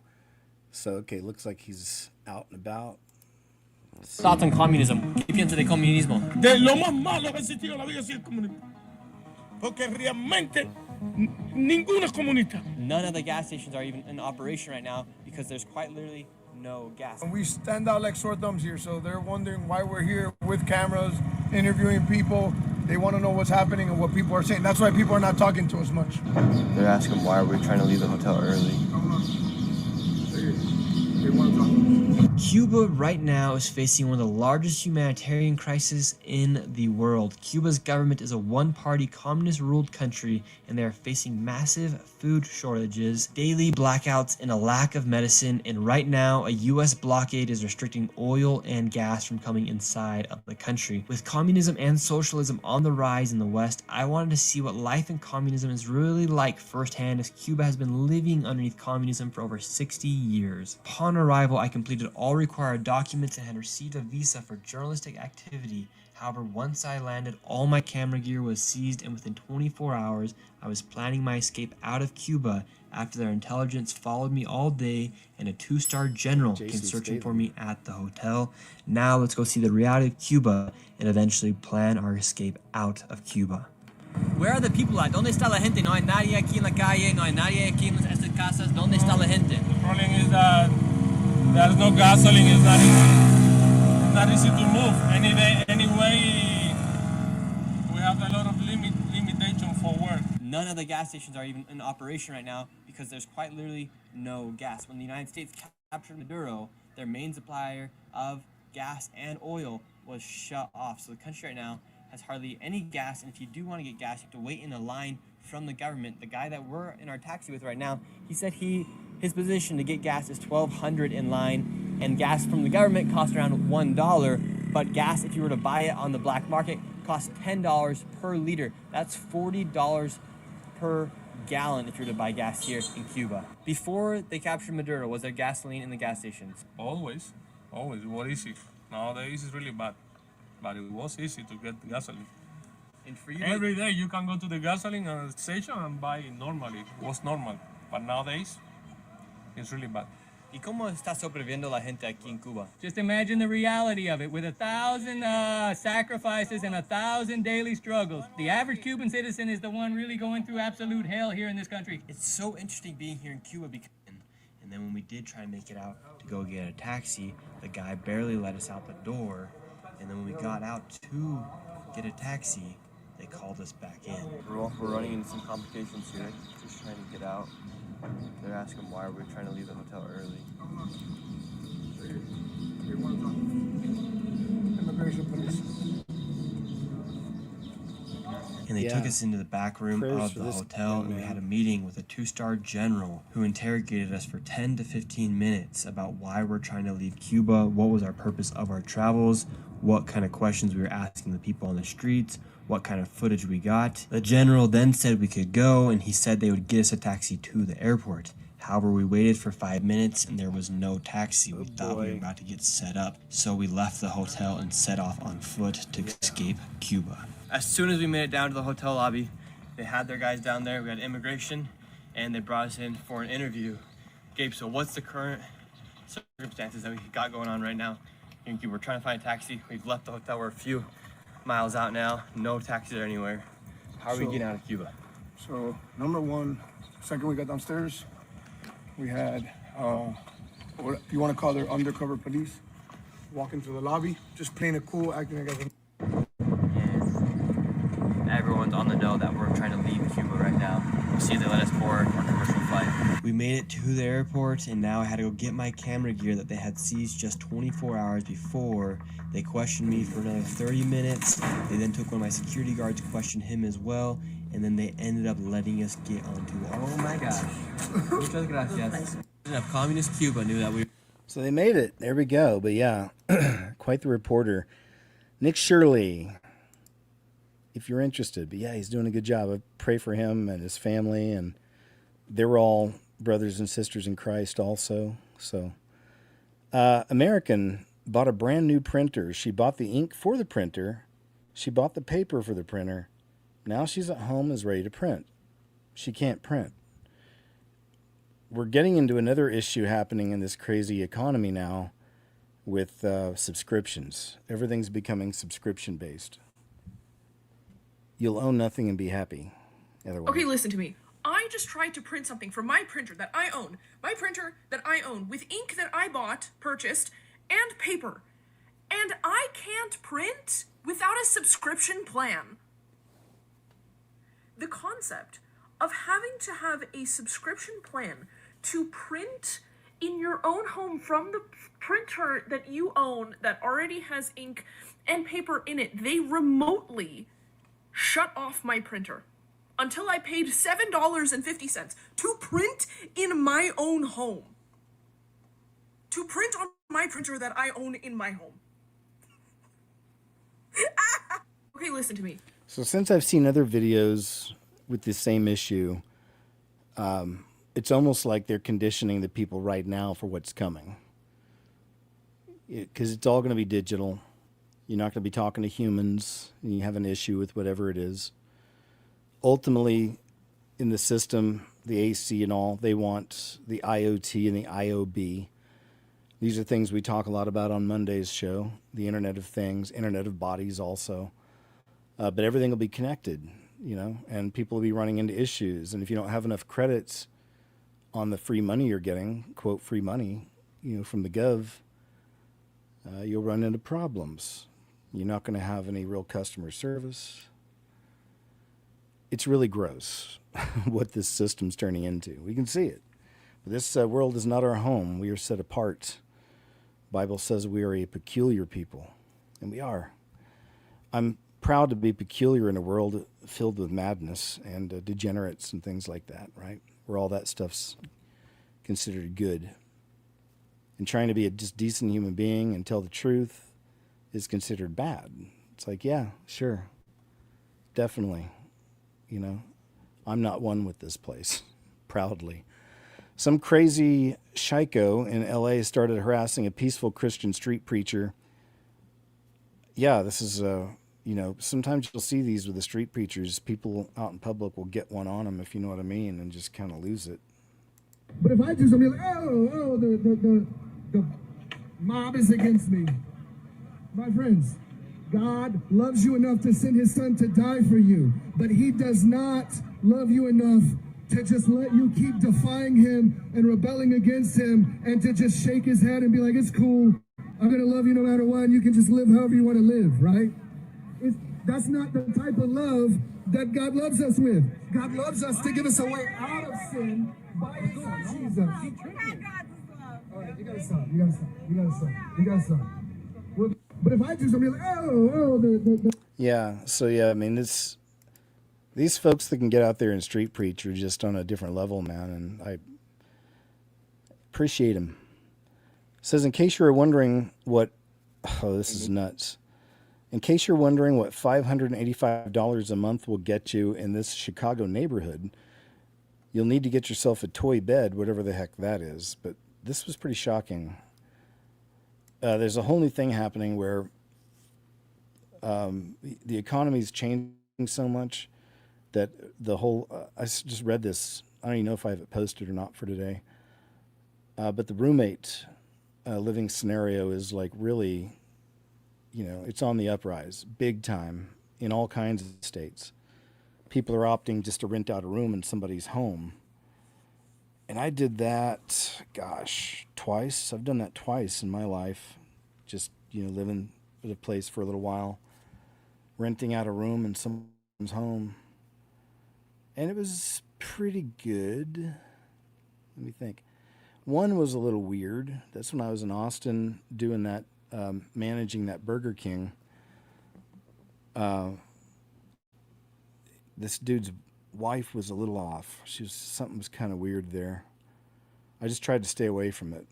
I never knew exactly what it was, but I always just felt like white noise. If you could feel white noise, I felt it in my gut, you know, when I was around her. Like there was just something, you know, not quite right, you know. So I stayed away from her as much as possible. Anyway, all right, I'm rambling. Man, this is the place I looked on online. It's SRO, and I'm looking for somewhere to go. Let's see how it looks. Hello.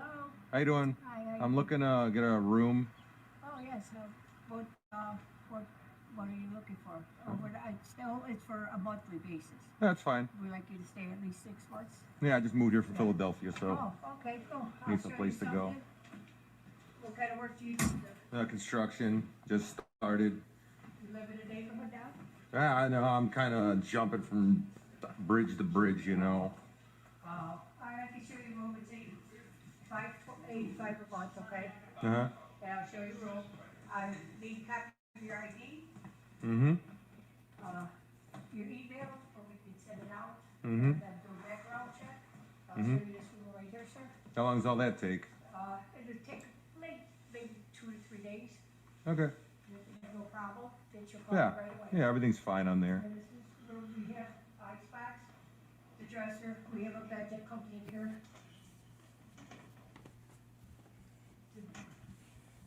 I have a bed in here? Yes. What size bed? It's twin bed. Okay. You got a washer dryer downstairs. All right. We got cameras. Said $525 a month? $585 a month. $585? Yes. No security deposit. All right. Nice and warm and nice and cool in the summer. Yes, you can find your own air conditioner if you like. You're allowed to have a microwave. Okay. All right. So what do you need from me now? My email, my phone number, or my... Copy of your ID. You can send me your email. Give me your email. Mm-hmm. And then I can send it to Morale. She'll send you your information to you. Mm-hmm. And this way she'll get back to you with your phone number. Okay, sir? Okay. All right. No thanks. And then, yeah, so I moved into a room in a house when I first moved back to Oklahoma from Texas and before I moved to Costa Rica. So there was a period of time there just before I moved off to Costa Rica. And that was with a young couple that were both in college. They weren't married. They were a young couple that had a house. The guy had a bunch of pit bulls, like they had a fence in the backyard for those guys. And yeah, and it was pretty wild because they were real popular at college, apparently, because we had all kinds of parties there all the time. And I was right there with them, man. It was fun. You know, I was definitely a lot older than them, but no one cared, you know, and it just had a lot of fun. It was just a crazy time, you know. It was nice. It was needed at the time, you know, just a little bit of a... And I was still making videos. I was making videos back then. Just all through the years, my scenarios changed quite a bit. Then left there, got into a bigger house with only one other person, so that was cool. He was hardly ever there. And then I left that home and I went to Costa Rica. I was like, what am I doing here? What am I doing? But that's when I first started earning an income on YouTube. It's years ago, and that's really, and I had the worst job I've ever had in my whole life. Just before, it was the last full-on official 9-to-5 I'd had, and it was for what are they called now? It was for a cable company, not OnStar, but anyway, some popular cable company, and we had to know about all the packages, the game packages people wanted to buy, and anyway, it was a horrible job, and I could go into a whole long stories about all that. It was like, I even told my folks one time, it was like, and I'm not trying to be mean, but I was like, a lot of these people that work here look like characters from the Simpsons cartoon. They have just a very unique, strange kind of look about them. And I thought it was weird because a lot of people would show up there in their pajamas, things like that. And sorry, Chubbs is over there doing something behind some furniture, so I'm gonna have to check on him in a second. But anyway, so I thought it was weird that people would show up basically in their pajamas for the job, because you're just on the phone all day on a headset, doing customer service.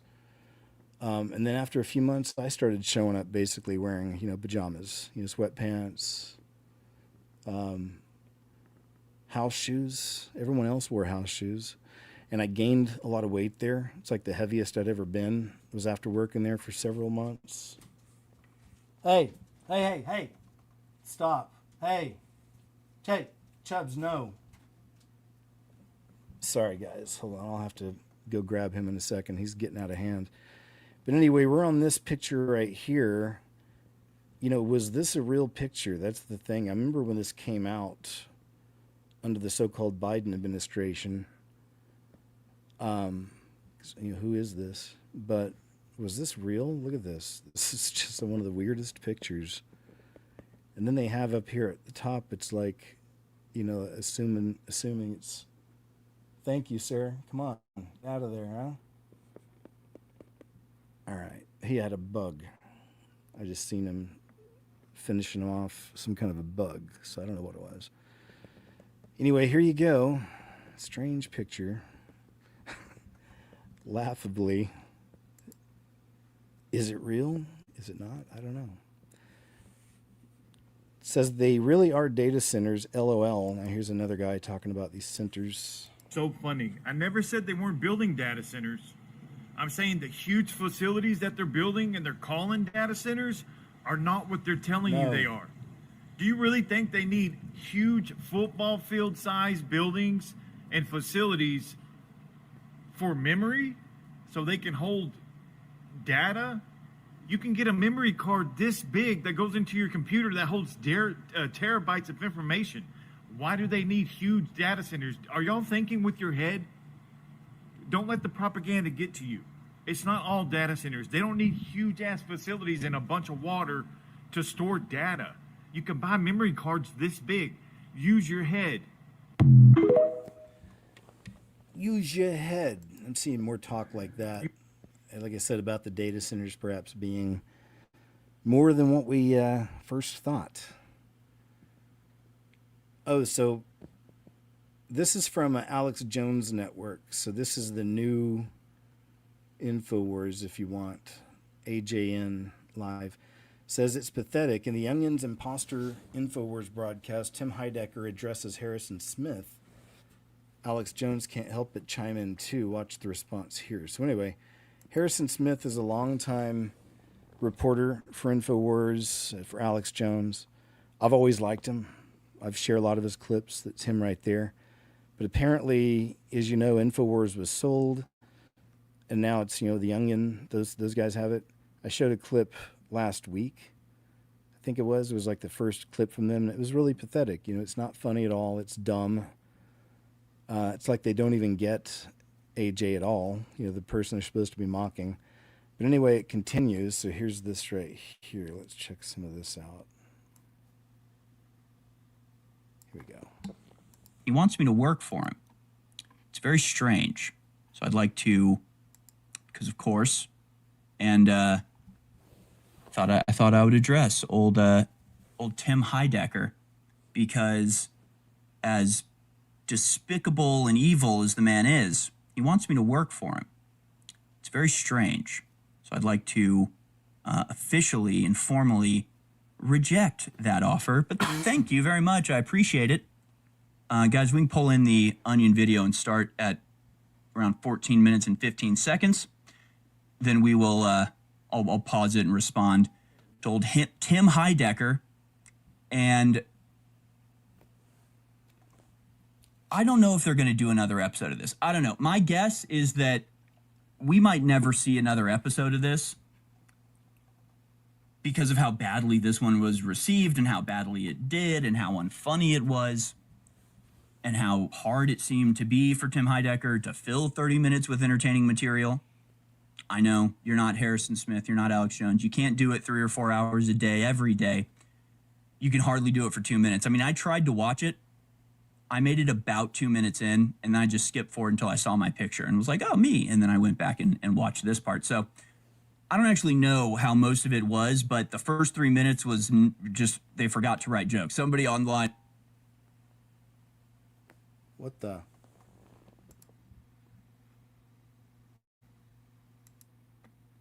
It's just stopped. All right, I guess I have to. But you forgot to write jokes. You forgot to make it. Trying to get. It's the article saying, despite Alex Jones's emergency motion, satirical site The Onion turns over control of InfoWars to comedian and new creative director. What? When they say despite Alex Jones's emergency motion, that means despite that motion going through and the court agreeing to the motion and stopping the purchase of InfoWars by The Onion, as far as I understand. And all of this is just my, personal view on all of this. I have absolutely no legal expertise or ability to even understand most of this stuff, but I can respond to Rolling Stone are true, and also I guess I'll stop. I wanted to try to find a clip. Here it is. And let me offer you this. The Alex Jones train has left the station, folks. The Alex Jones train, if you're still on that train, well, you're on a road to nowhere, okay? Trains aren't on roads, Tim. This Harrison Ford kid is a young kid. No, I'm not. He's afforded the opportunity to make some mistakes in life, and he has made a big one. Let's pause it. I guess compared to Tim, I'm a young man. I'm a 36-year-old father of 3. This youthful glow that I have, that's because of the supplements we sell at thealexjonesstore.com. Okay? This wasn't the first episode, just a nice little preview, more to come. Oh, great. No, it was bad on purpose, guys. No, trust me. No, this wasn't the real show. You thought this was the real show because we said it was? No, the real show's going to be good. The real show's going to actually be good, guys. Trust me. All right, there we go. So, yeah, anyway, it wasn't very well received, and that's kind of the point. But Harrison was trying to address Tim Heidecker, which is really a shame to see what he's turned into, because I really liked, it's like 20 years ago, I really liked Tim and Eric. Awesome show, great job. I just thought, these guys were just on a whole other level, man. Just weird and funny and crazy. But unfortunately, man, we see what... And Eric doesn't get involved in politics, which I like. He's actually a really good music director, I think. He's made some good ones. Police airlift. Oh, man. Guys, this is crazy. Here's one of these that went pretty viral this week. The police airlift a crocodile with the body of a 59-year-old businessman inside. Local police in South Africa say they suspected the crocodile had taken the man, observing it from drones. They then banged the croc and airlifted it off. When they landed back on the ground, it was opened up and the remains were there. So here's the guy. But look at this, man. Look at the size of this monster. I'm talking about the crocodile.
Some crazy footage. Yeah, that's a freaking monster. Those things are scary. They had a whole like river. So in Costa Rica, there's a portion of it where there's this river goes under this really cool bridge, but all underneath that bridge and just, I can't remember how far it spread, but I mean, I'm talking like, it had to have been 100 at least, but nothing but crocodiles. I'm pretty sure they're crocs, not alligators, but I could be wrong on that. But either way, there were dozens of them, maybe 100, and and some of them were just massive, way bigger than the one right there with that lady, way bigger. Whoa, I hear a cat. Man, Chubbs is just being a little stinker today. Because I think there's a neighbor cat outside now. So he's probably seeing the neighbor cat. Maybe that's why he was spazzing out on the window. I don't know, but he's being a little stinker. He'll chill. He'll chill. I don't have cat TV available. That's the problem. Anyway, man, those things would just be laying around out there. And there was always rumors when I lived out there that a lot of people met their end off that bridge, which wouldn't be hard to do because those things are all over. Just imagine throwing a piece of fresh meat out there that's still kicking around and moving around, and just surrounded by those things. Oof, oof, scary stuff. I may have to go shoo this kitty away here from the door. It sounds like it's communicating with Chubbs. Hey, no. What?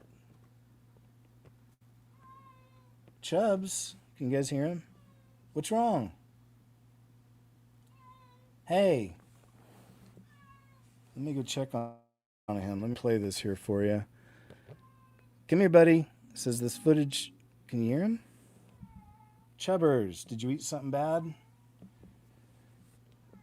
Let me go check on him. Hold on. Let me play this. Here, buddy. Where are you?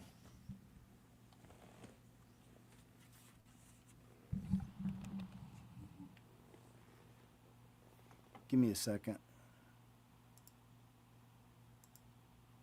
Boy, do I have a video for you today. This comes from a witness who was at a construction site. He was alerted by some odd noises coming from one of their metal containers. And that's when he began recording, and he captured something he could not explain. Like this container folds in on itself. Now, some people are claiming this is due to the elements, the weather, but others don't agree completely. So what's going on here? Take a look at this footage, watch it again, comment below, tell us what you think. Thought I heard something down. Oh my god.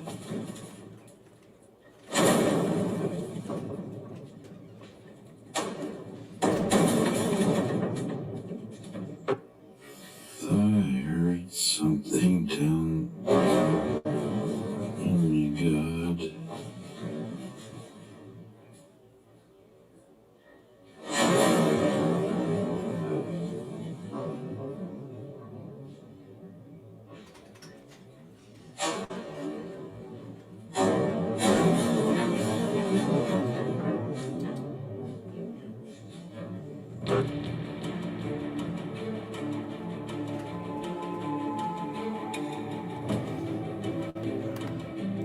So anyway, so I'm in the Ozarks.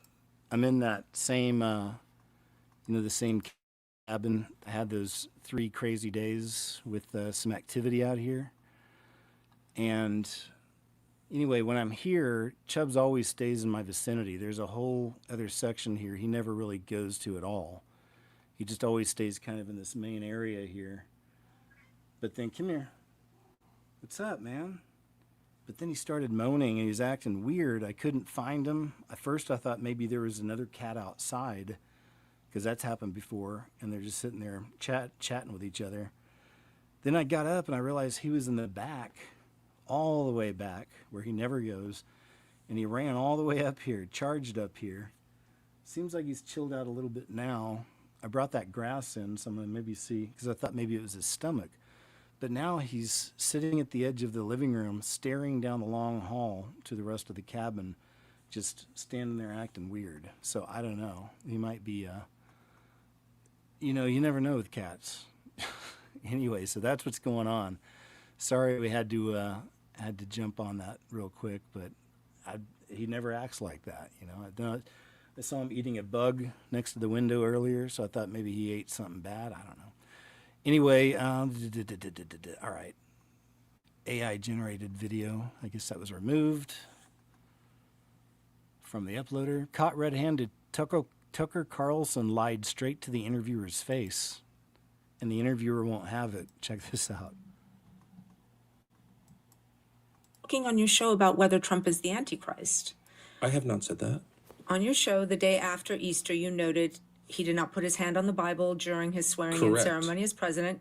You said, and I'm quoting, maybe he didn't put his hand on the Bible because he affirmatively rejects what's inside that book. And then on a recent show, you went further saying, here's a leader who's mocking the gods of his ancestors, mocking the God of gods, and exalting himself above them. Could this be the Antichrist? I actually did not say, could this be the Antichrist? Here's a leader who's mocking the gods of his ancestors, mocking the God of gods, and exalting himself above them. Could this be the Antichrist? Well, who knows?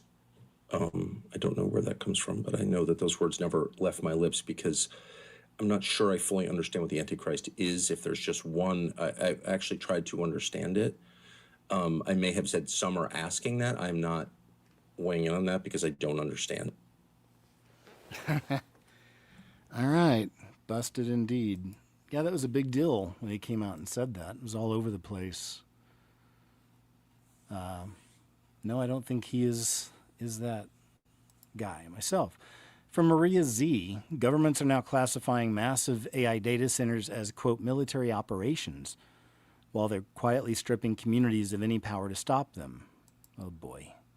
See what Maria has to say here. The greatest energy crisis in modern history being caused by the closure of the Strait of Hormuz, you would think there would be a moratorium on data centers worldwide, but there isn't. They're spreading like an aggressive cancer, and the consequences are proving to be deadly. You may have heard about Project Matador, a data center being planned for the Texas Panhandle, which is set to not only be the largest in the country, but in the world. It is planned for up to 18 million square feet, approximately 6,000 acres, and will reportedly use up to 96 billion kilowatts of electricity per year. Some people are speculating that it would use far more than that, maybe double or triple that number, but let's go with the conservative number, 96 billion kilowatts. Currently, all of Texas homes combined are using approximately 172 billion kilowatts annually. That means Project Matador is set to consume roughly 55 to 65% of all Texas residential electricity use. And that is just one of the hundreds either in operation, construction, or planning stages.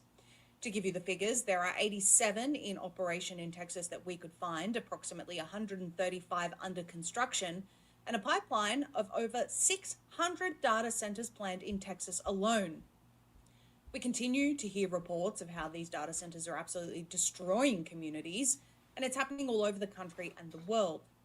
A small town in Louisiana is in chaos because of Meta. Take a listen to this report.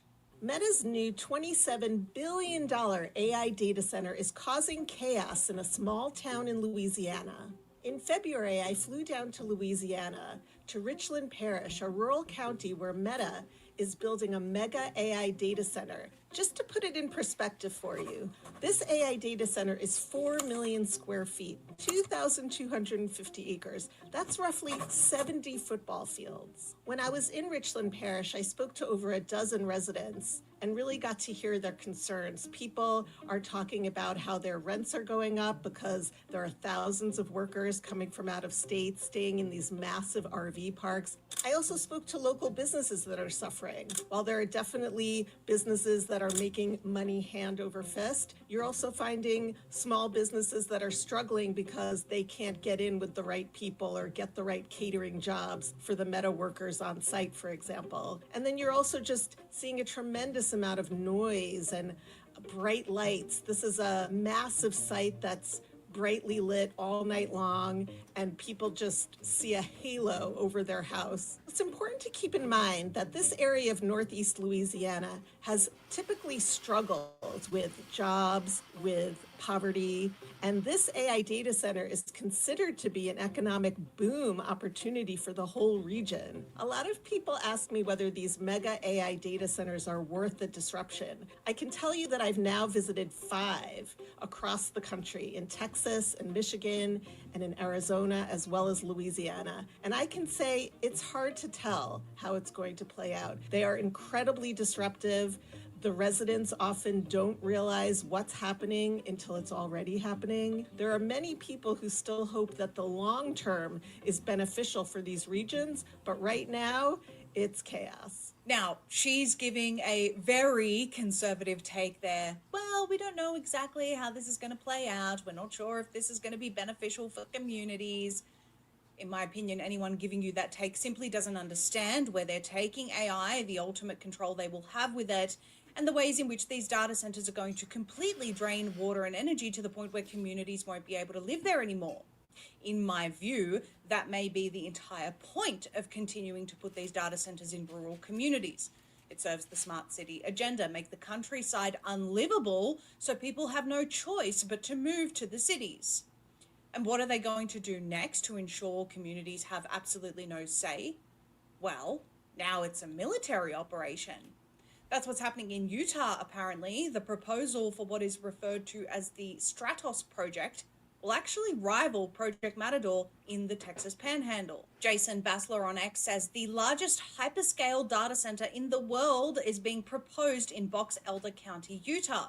It's approximately 40,000 acres, 62 square miles, backed by Canadian millionaire Kevin O'Leary, fast-tracked by Utah's Military Installation Development Authority, backed by Governor Spencer Cox, with the public locked out of the decision process.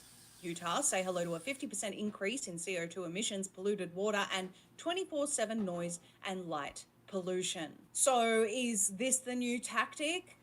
Apart from all the NDAs that they had in place to make sure that communities couldn't find out about the fact that data centers were planned for their areas until it was too late, now we have millionaires or billionaires coming in, foreign born, by the way, saying, hey, we're going to partner now with the military. This is now a military operation. And guys, you have no say because this is needed for national security. Oh boy. That is certainly the case with this particular installation in Utah, it seems. All right, go ahead and stop there. Good report, Mrs. Z. She's one I found doing the Monday shows long ago. Acting AG Blanche and FBI Director Patel announced a grand jury has indicted the Southern Poverty Law Center, which is really crazy. That organization's gotten away with so much over the years. Bad stuff. Right. Good afternoon. Today, a few minutes ago, in the Middle District of Alabama, a grand jury returned an 11-count indictment charging the Southern Poverty Law Center with 6 counts of wire fraud, 4 counts of bank fraud, and 1 count of conspiracy to commit money laundering. According to the charges in the indictment, the SPLC is a nonprofit entity that purports to fight white supremacy and racial hatred by reporting on extremist groups and conducting research to inform law enforcement groups with the goal of dismantling these groups. As the indictment describes, the SPLC was not dismantling these groups. It was instead manufacturing the extremism it purports to oppose by paying sources to stoke racial hatred. The indictment describes this conduct in detail, but one troubling example is that the SPLC was paying a member of the leadership group that planned the Unite the Right protest in Charlottesville, Virginia in 2017 that resulted in the death of 1 person and injured dozens more. This particular person being paid by the SPLC. All right, I'll go and move on. Just like I said, let's see some people behind them bars. All right, see some justice here. Wow, this is a funny one. I can see why it's got, I guess went viral. It's got 1 million views. They're just asking, what's the name of this app? Look at this app. It makes the people around you, the app goes on them. And there's just some crazy results here. Check it out.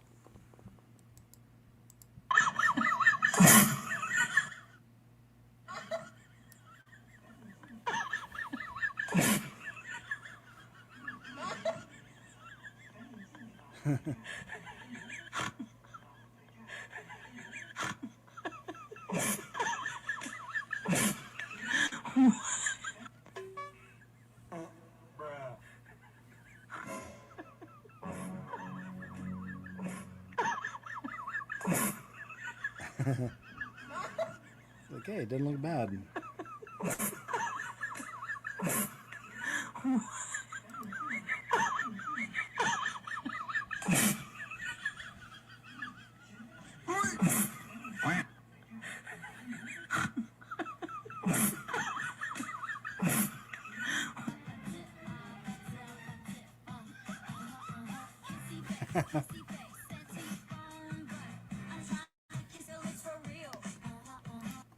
Stupid music. Look at that one.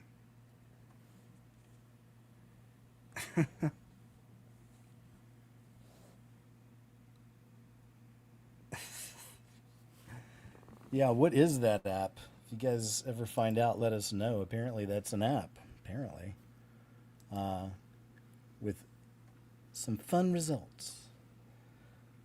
Let's see. If you didn't know, a man with a bang bang went bang bang in the vicinity of J.D. Vance's motorcade near the White House. And Secret Service looks like they took him. Nobody was hurt. And that was from May 4th. So if you didn't know, that happened. You probably didn't hear that. Mainstream, I'm sure, probably didn't hear that. Meet my grandson. This is what an... they probably... I don't know. I just have no trust or faith in it. This is what an... Oh, wait. Yeah, this is for Monday. Beep, burp. Check out the Monday shows. Always on the other website, under KJ OZBORNE. Uncensored, KJ's What Happened on Mondays, 2 p.m. Central Standard, Rumble. Philadelphia teen who exposed his classmate. Oh, that's right. We saw this earlier. And he's being barred from prom, it says. Oh, boy. He's a truth teller. Get him. Small town Louisiana is in chaos because of Zuckerberg. The Zuck.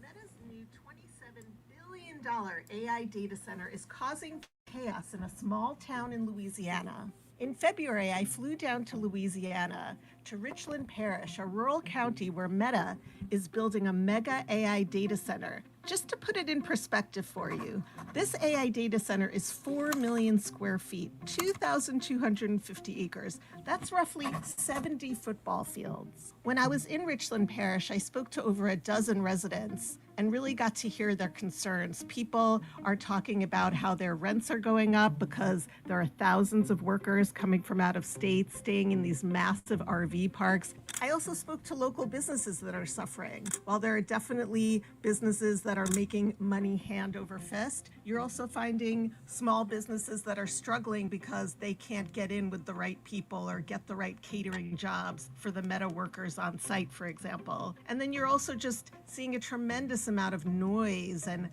bright lights. This is a massive site that's brightly lit all night long, and people just see a halo over their house. It's important to keep in mind that this area of Northeast Louisiana has typically struggled with jobs, with poverty, and this AI data center is considered to be an economic boom opportunity for the whole region. A lot of people ask me whether these mega AI data centers are worth the disruption. I can tell you that I've now visited 5 across the country, in Texas and Michigan and in Arizona, as well as Louisiana. And I can say it's hard to tell how it's going to play out. They are incredibly disruptive. The residents often don't realize what's happening until it's already happening. There are many people who still hope that the long term is beneficial. Thanks, lady. Yeah, it is the same video, I guess. Somebody asked. It's like, yeah, it just suddenly shifted over to this other lady with information. A strange theory circulating around the web as we speak about the data centers. Told you. different theories. But people should be asking questions. I like that. Y'all want to hear the latest strange theory? Yep. That makes sense, but it doesn't make sense? Well, apparently they're saying that the data centers, they really serve a different purpose, allegedly. So the latest strange theory that makes sense, but it doesn't make sense, is people are saying that the data center is not necessarily a data center. They're saying that these data centers, they serve a underground world, meaning when people get upset about water missing, right? If they can blame it on the data center, then it would stop people from questioning why the water is disappearing. But they're saying that the data centers really serve a underground city. So makes sense, but it doesn't make sense. I do believe there are caves and things of that nature underneath For sure. the United States, but an underground city, I don't know. I don't think it's so off base. I think it's an interesting theory. Don't know if it's true, but and who knows? Maybe it is a mix of all these things. Maybe in some areas it does serve that purpose for a dumb, you know. Dr. Oz just revealed the Trump administration has shut down 450 fraudulent hospice centers. Good. Do it. Wanton, out-of-control, rabid fraud, not just in hospice, by the way. There's also personal care services and other areas we'll get into. But let me put the numbers out there so everyone's clear. 1 in 3 hospices in America are in Los Angeles, not California, LA. 1 in 3. I mean, how many people are dying there? Obviously, it's fraudulent. And the red flags that were mentioned in that wonderful report are all evident. You have doctors selling their souls, basically their license number, to open multiple hospice relationships. They dishonestly claim people are dying when they're not. If they steal your money, they will steal your life. They don't care at all about you, as you saw from that wonderful couple that's, thankfully now being adopted by a real hospice. And I'm a big fan of hospice. When done correctly, it works well. But when 1 in 3 hospices in the country are in Los Angeles, we believe that at least half of those are fraudulent. This is massive fraud. Now, we've already delisted 450 hospices. That is an unbelievably large number. And guess what? In that first tranche, no one's complained. No one's calling us and saying, no, we were innocent. They know they got caught. They're just going to go off and scam somebody else, which is what's happening, by the way. There's been a 7-fold increase of hospices in Nevada. People flee from California to Nevada. Yeah, that is Dr. Oz. In America, some of us know him from, he used to have a TV show. But, he doesn't have to dye his hair anymore because he's not on TV. You know what I mean? Like, that's a big part of it, I think. Representative Tim Burchett just ripped the mask off Washington's insider trading machine.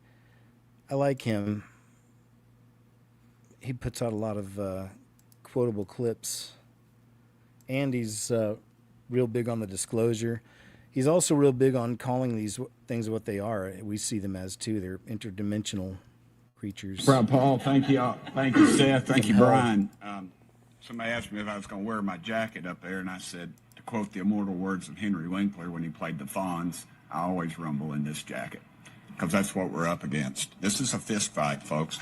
Now, first, I guess I need to thank Chairman Stiles and the committee, the House Administration Committee, for taking this up, because I realize what we're up against. This is, everybody talks about this place being a dadgum swamp. It's not a swamp.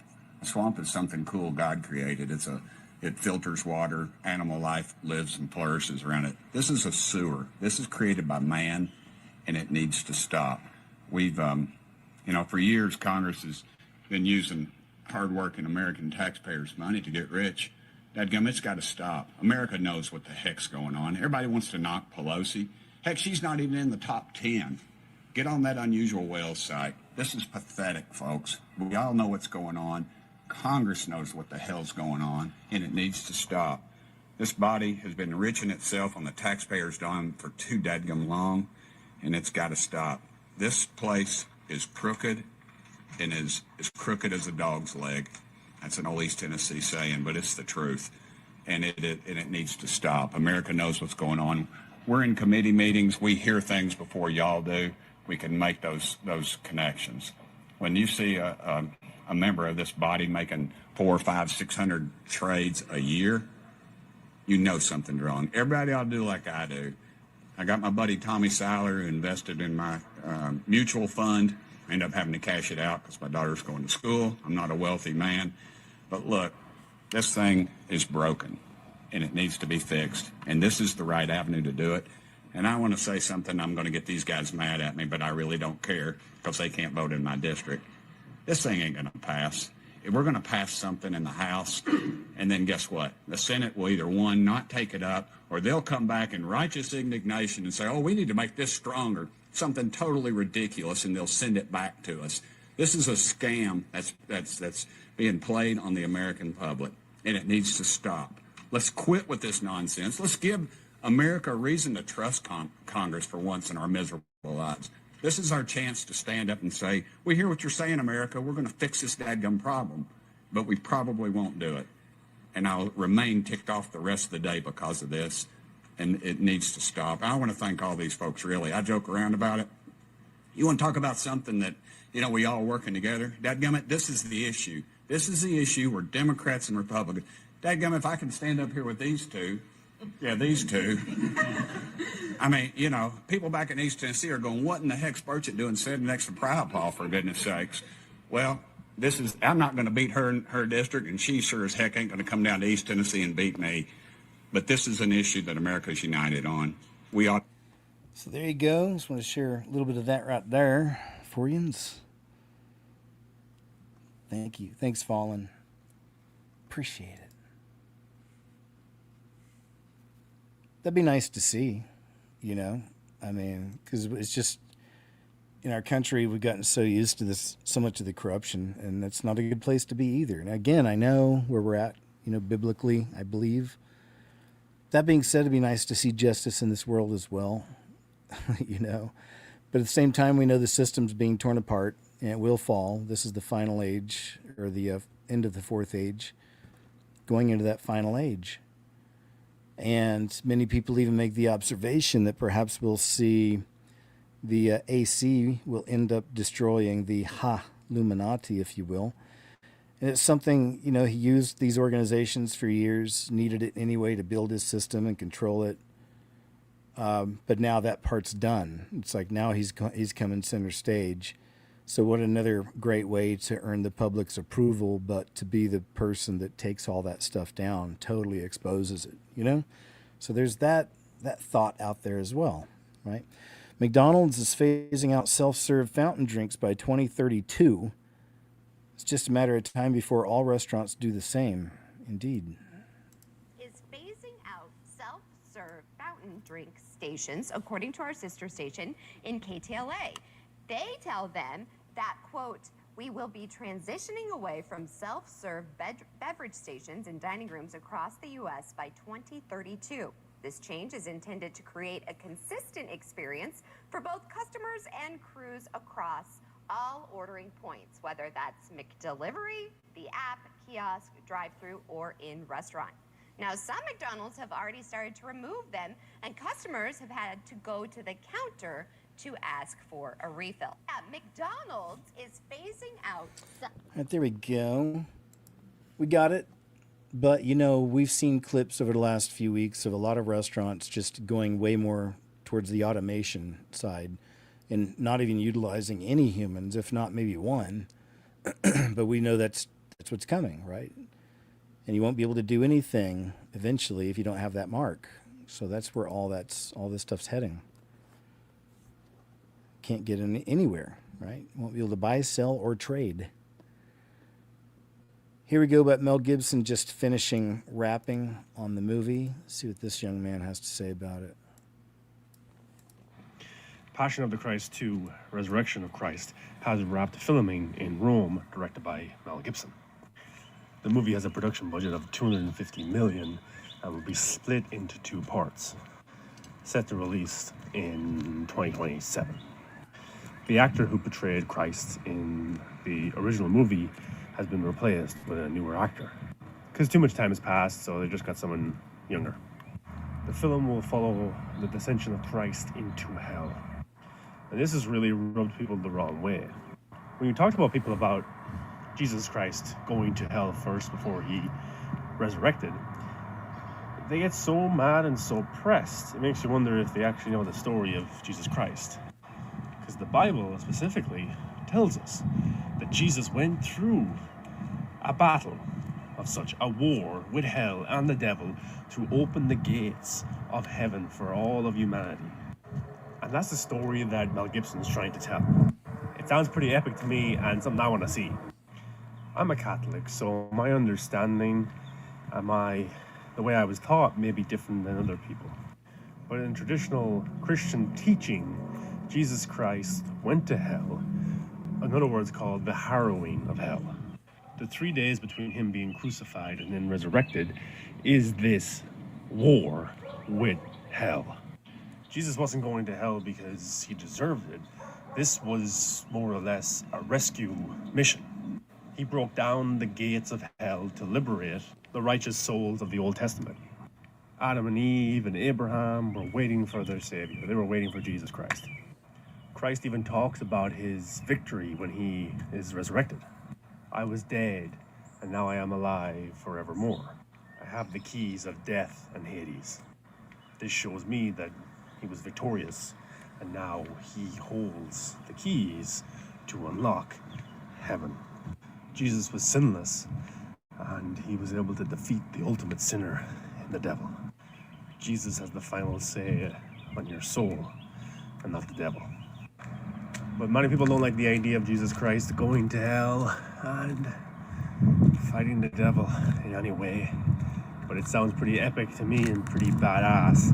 Yep. Mel Gibson is trying to portray that with this big budget movie. It's going to be epic. A two-parter. And when the original Passion of the Christ came out, it was a huge global box office hit. For a long, long time, it was the highest grossing R-rated movie ever. And then I think Deadpool beat it. But what's your thoughts on the sequel? What's your thoughts Deadpool on of Jesus all Christ movies. going to hell? Maybe you disagree. Maybe is your perception of the scripture different? Let me know. Yeah, man, that first one, super powerful, I thought. I see this glimmer of light, like a galaxy in the middle of blackness, and we're flying towards it. And the whole time I'm screaming. I'm screaming like I've never screamed. I'm, God, please, Jesus, I'm saved. What? I could not. I was screaming for him, and the more I was saying good things I've done, the tighter that grip got on me, and the faster we went, until the point where I could feel it like shaking me. It was like shaking me, man, and I still couldn't understand. Now that white thing I seen in the distance, we're getting closer. It's getting bigger because we're getting closer to it. I'm not a very good artist, but I tried to paint it. And the camera shows everything backwards. But as we're coming in, long story short, I seen like this never-ending huge wall miles away in the background. The sky looked maybe like it was 400 feet high, so these blackish clouds. And there was this gigantic pole that would make a redwood look like a toothpick. I kid you not, in the center, with a steel collar around the bottom of it. And I all of a sudden could hear chains like I've never heard before. Chains galore. And, okay, and as we're flying it up to it, higher than them, I could see hundreds of thousands of people from, and they all looked like they had no blood in them. They all looked shaggy, drainy, zombie-ish, pale white, but I could still tell African American, Chinese, white. You know, I could still tell. And as we're coming closer to them, I cannot tell you the sound they were making. It was like they were trying to scream with their tongues cut out or something. It's like,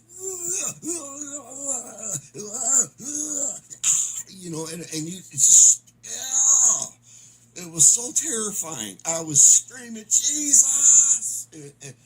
And now we're coming down lower to the outer edge of these people, and I see now about 10 feet away, there's a white guy and an Indian guy, and it's like an invisible hand or a force just parted them, and they and I seen they had everybody was chained together to this huge pole about a mile to the center, and they were all shuffling counterclockwise going around, and I could hear the grind of just hundreds of thousands of people all chained, and they were all screaming and mumbling and I was the only one screaming for Jesus.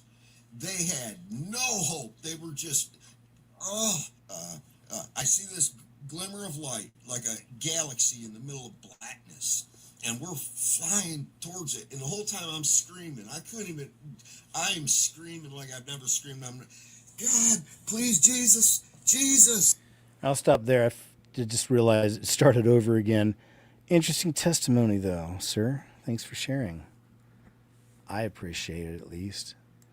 Here's a little something, short clip from Ashley Hayes with another clip behind her that went viral this week. Did you guys see this, quote, rainbow cloud in Indonesia? Captured with them in the clouds to meet the Lord in the air. And so we will be with the Lord forever. Therefore, encourage one another with these words. We know that the rainbow has been perverted by the world to now represent sin, wickedness, and rebellion.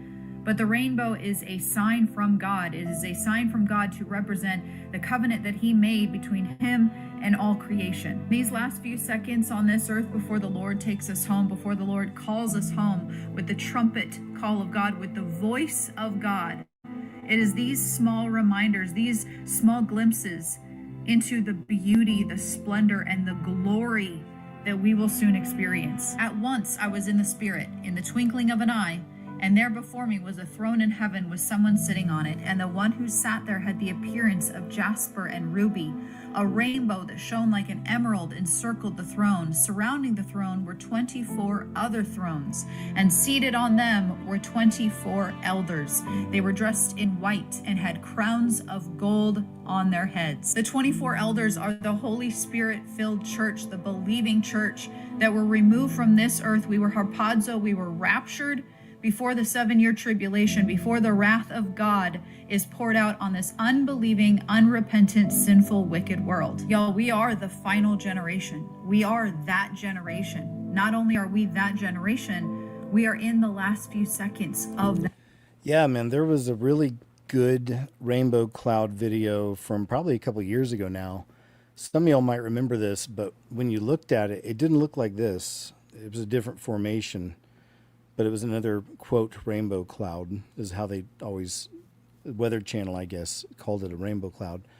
A rainbow bridge, maybe? But yeah, and in this particular one from a few years ago, you could see clearly it looked like 4 figures, 4, quote, people, inside of the rainbow cloud, standing side by side. It was really incredible. Do you guys remember that? I don't know if anybody does. I'll have to go look that one up sometime and show you guys, see if I can find it again. But it was a real popular one. It had been going around a lot, so maybe. That was from Ashley Hayes on YouTube. Delta customers in an uproar now as the airline cuts snack and beverage service on hundreds of flights daily. Man, that's a shame to hear. They are already cutting back. Look how small that little bag of peanuts is right there. Wah, wah. But still, you know, but we're just seeing, you know, things aren't evolving. They're not getting better with these businesses and fast food and these companies. It's all like devolving in a lot of ways. The EU, European Union, is officially launching the dystopian social network called W Social on May 9th. Hey, sponsored by the European Union. How quick are you signing up? Am I right? Or not? Excuse me. Using the platform will require mandatory ID verification, allowing the European Union authorities to more easily track and arrest people who are guilty of, quote, wrongthink. So there you go, guys. Make sure your little ones aren't signing up for, hey, I signed up to a new social network. It's free. Huh? And just knock on your door. W Social. Freaky. Freaky deaky. EU is going after VPNs in a bid to, quote, save the children. So I guess this is a new one. I guess now they're going to be going, they don't want you blocking your IP, switching it up. VPNs, some people survive on those online because some of these people are blocked from websites in America and content here. And, excuse me, like BitChute and Grumble have had their battles with this kind of thing. EU going to war with VPNs. People always find a way around it. That's the beauty. Kevin O'Leary's massive data center was approved by a county commission in Utah last night. Oh boy. Kevin O'Leary, it's not a good look, man. He's on Shark Tank. He's like a billionaire businessman in real life. He's on the TV show Shark Tank. They call him Mr. Wonderful. This isn't so wonderful. He's also an actor. He's in the newest movie called Marty Supreme with Timothy Chalamet. False. All of this is false. Then why won't they let people talk? Why won't they let us ask questions? It's false. This is not real information. And we sit here like it's okay. It's a charade. It's a charade. It's false.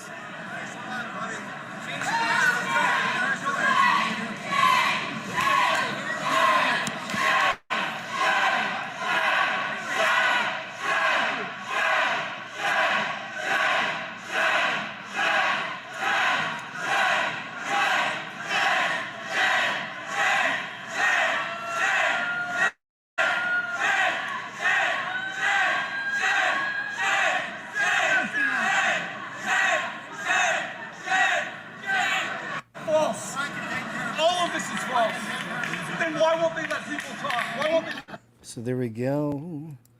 Yeah, but there's still like we see that time and time again. This small handful of, the representations from the community are representatives of the community. It's they follow the money, man, right? So there was a bunch of weird stuff that happened. I might be doing a music video on all this Met Gala stuff. There's a lot of weird stuff that happened there, and then there was this Snow White actress Rachel Zegler. Remember, she was like the public really didn't like her. She'd do little interviews mocking the original I was gonna say IP, but the original idea of the fairy tale, as you know, Snow White, mocking traditional romance and just all that. Anyway, but as you know, she was a very disliked person. But then she went out like this, which is weird, to the Met Gala, making these weird movements.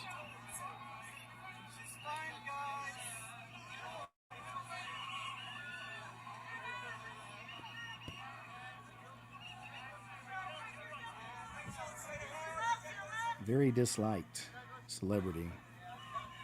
I'm like, what's up with this weird? Because that was actually a meme. This one down here in the bottom left corner, that actually was a meme from Snow White, because she actually made that same weird kind of look with her whole face and her jaw. So a lot of people were memeing the crap out of this. You probably saw that picture. And then it's like she actually goes and does it again. So the question is it just one of those weird natural looks that she has? Or, is she really smart in that way? She gets it, and now she's doing it just to, like, mock the memers. I don't know. I'm not saying she's dumb. Definitely not. Thanks, Heidi. God bless always. Yes, thank you. And Denise, of course, thank you so much. Thank you, guys. Ladies, I mean. Guys being kind of all-encompassing. As you know. Milo Reed spent the last year making a documentary about artificial intelligence called Am I instead of I Am. It features Cameron Berg and other researchers asking whether the systems we're building might have inner lives. We'll check some of this out here. Show you this. I gotta show you this. Look at this. I got tweeted. This was right before Christmas. First two things Opus 4.5 does. What's on their end? See if they 5% probability. Yes.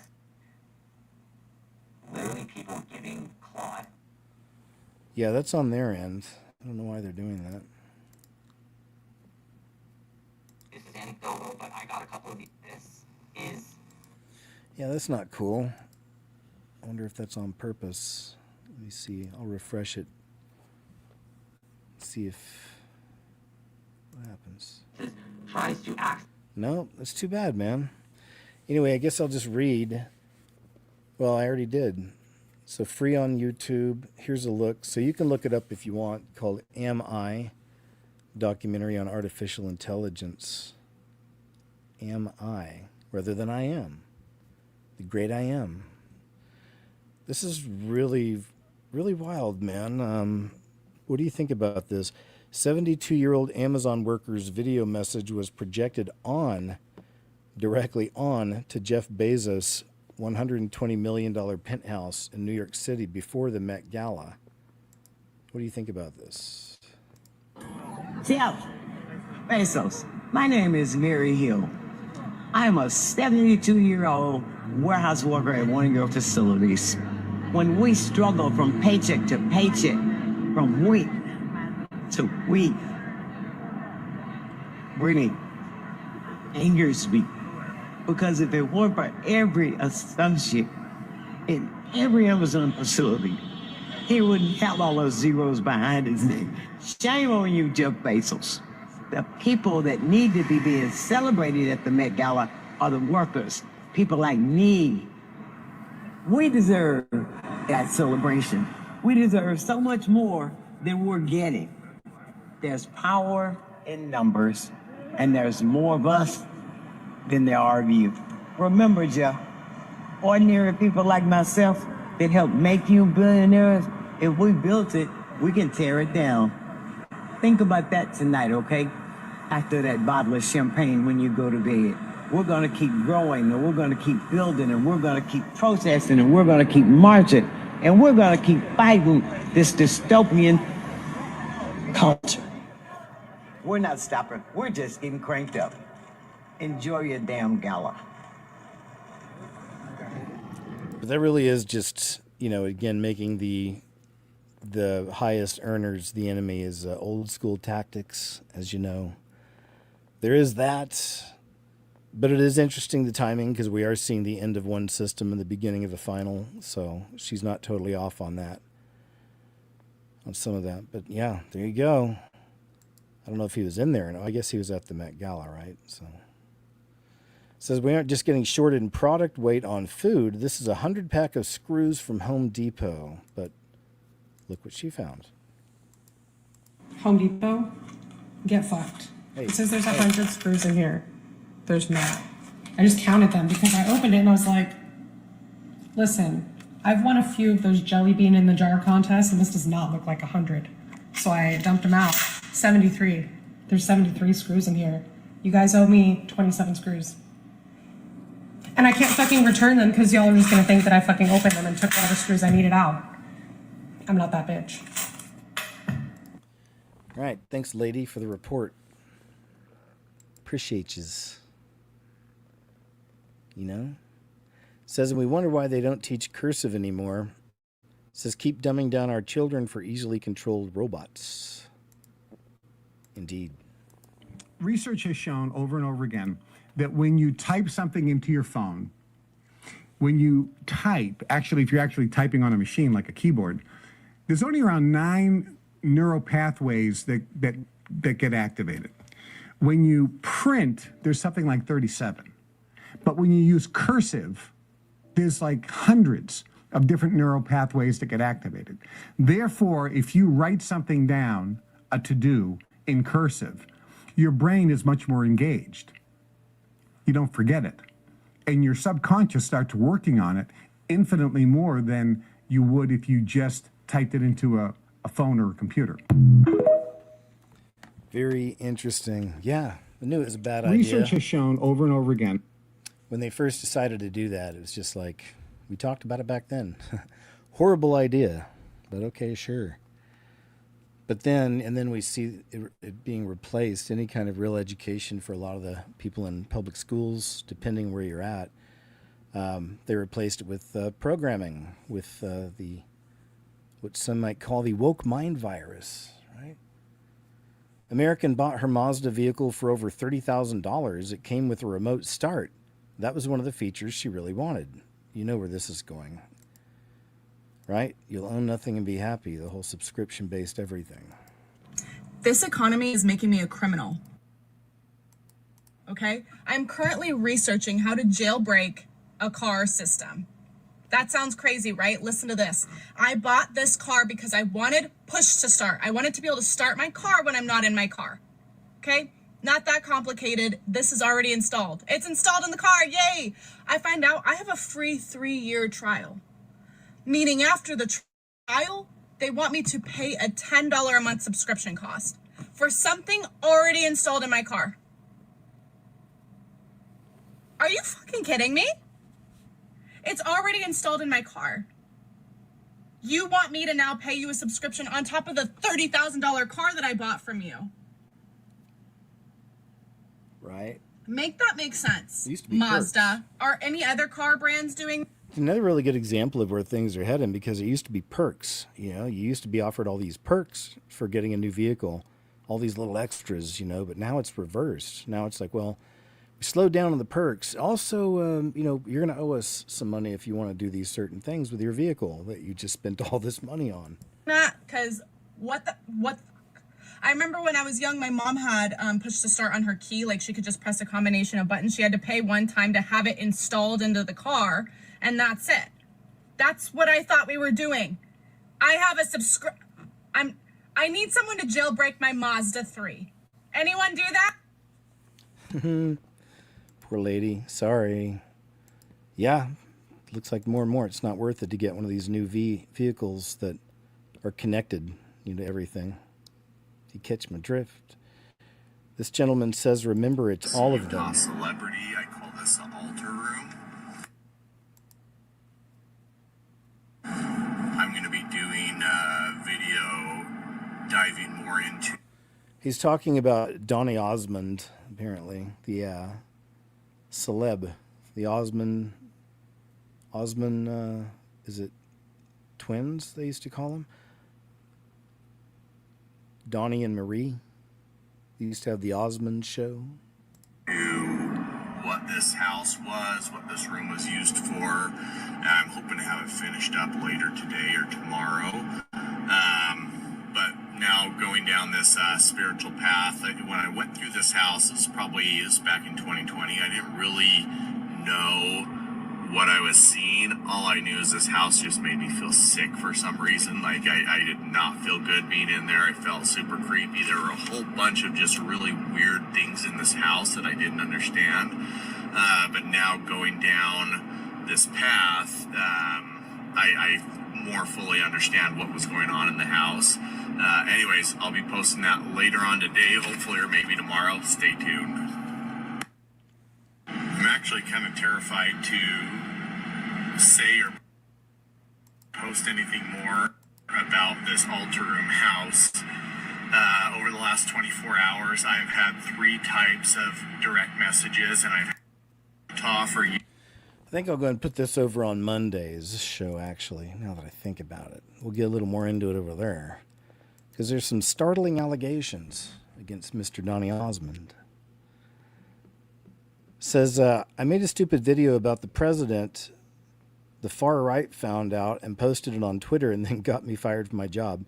Just sharing this because people forget so often how many people were canceled under the so-called Biden administration and on old Twitter. You know, their lives ripped apart, people on the right. So it goes both ways, and we see it happening now, people on the right going after these people who, it's just become common for people online. Just, yeah, sure, you know, I think you should bleep, bleep, bleep the president, you know. Not good. Shouldn't do it. You know what I mean? About this because I genuinely want to move on with my life. But a few weeks ago, I made a stupid video about the president, posted it on Twitter, and then got me fired from my job. I am already reaping the consequences of what I said. I lost my job in an economy that's already incredibly difficult, and I want to move forward. Do I regret what I said? Absolutely. I shouldn't have posted it on the internet, okay? It was a joke. I do not condone violence, and I would never hurt anybody, okay? That being said, I just got a letter in the mail. They have an address on it, so I'm going to have to report it to the authorities. It's a picture of my house, and it says, Allison, how does it feel? You've been doxxed and karma, cause and effect is coming, with a smiley face.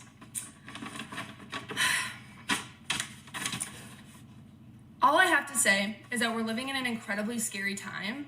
Please be careful what you post on the internet. People aren't insane. Again, I am already suffering the consequences of what I said and did.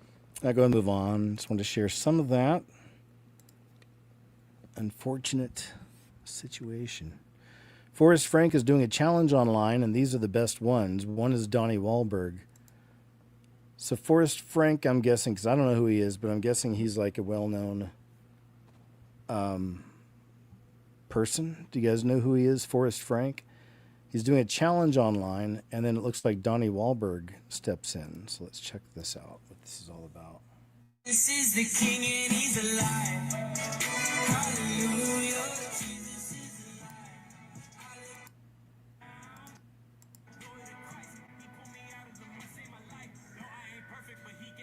All right. There's that. Donnie Wahlberg. Donnie, what do you think about that? Breaking news, Putin says, I want the ordinary citizens of Western countries to hear me. This says it's from March 2022. So, all right, we'll move on. Little trickery going on there. Happens. You do find it.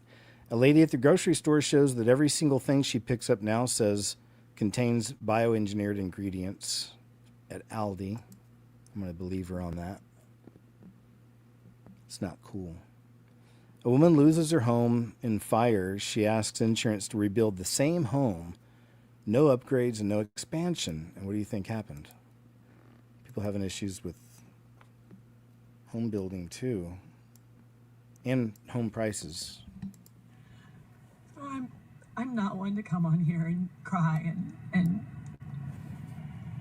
tell anyone personal information about myself. But I never want anyone that I know to go through what we're going through right now. If you have insurance on your home, you need to call and make sure that, ask the simple question of, if something as devastating as what happened to us, our whole house is gone, can we just build exactly what we had with our insurance policy? Because what I'm finding out, when you think you're like, okay, well, let's just build exactly what we had, it just doesn't work like that. I don't know a lot about insurance, but it doesn't even come close. So we're gonna probably have to sell our lot to try to pay off the mortgage and then find something else. And I just thought that, God forbid something like this happens, you have that's why you have insurance. And it just doesn't work that way. So I don't want this to happen to anybody else. So just make sure you have it, because you just don't ever think it's gonna happen to you. So everyone is safe, everyone's okay, All right. Yeah, a lot of people. It makes me think of all the folks who've lost their homes during these odd weather events, like Maui and East Coast here in America. 2 million views. What are we looking at? Oh, it's Juan Barrera. This guy's great. Let's check it out.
Yeah, he's good. Juan, Juan Barrera,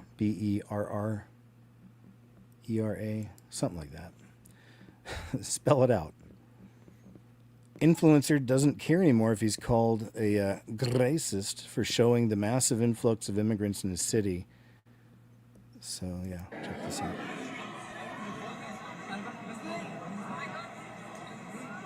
It's a mall in Virginia.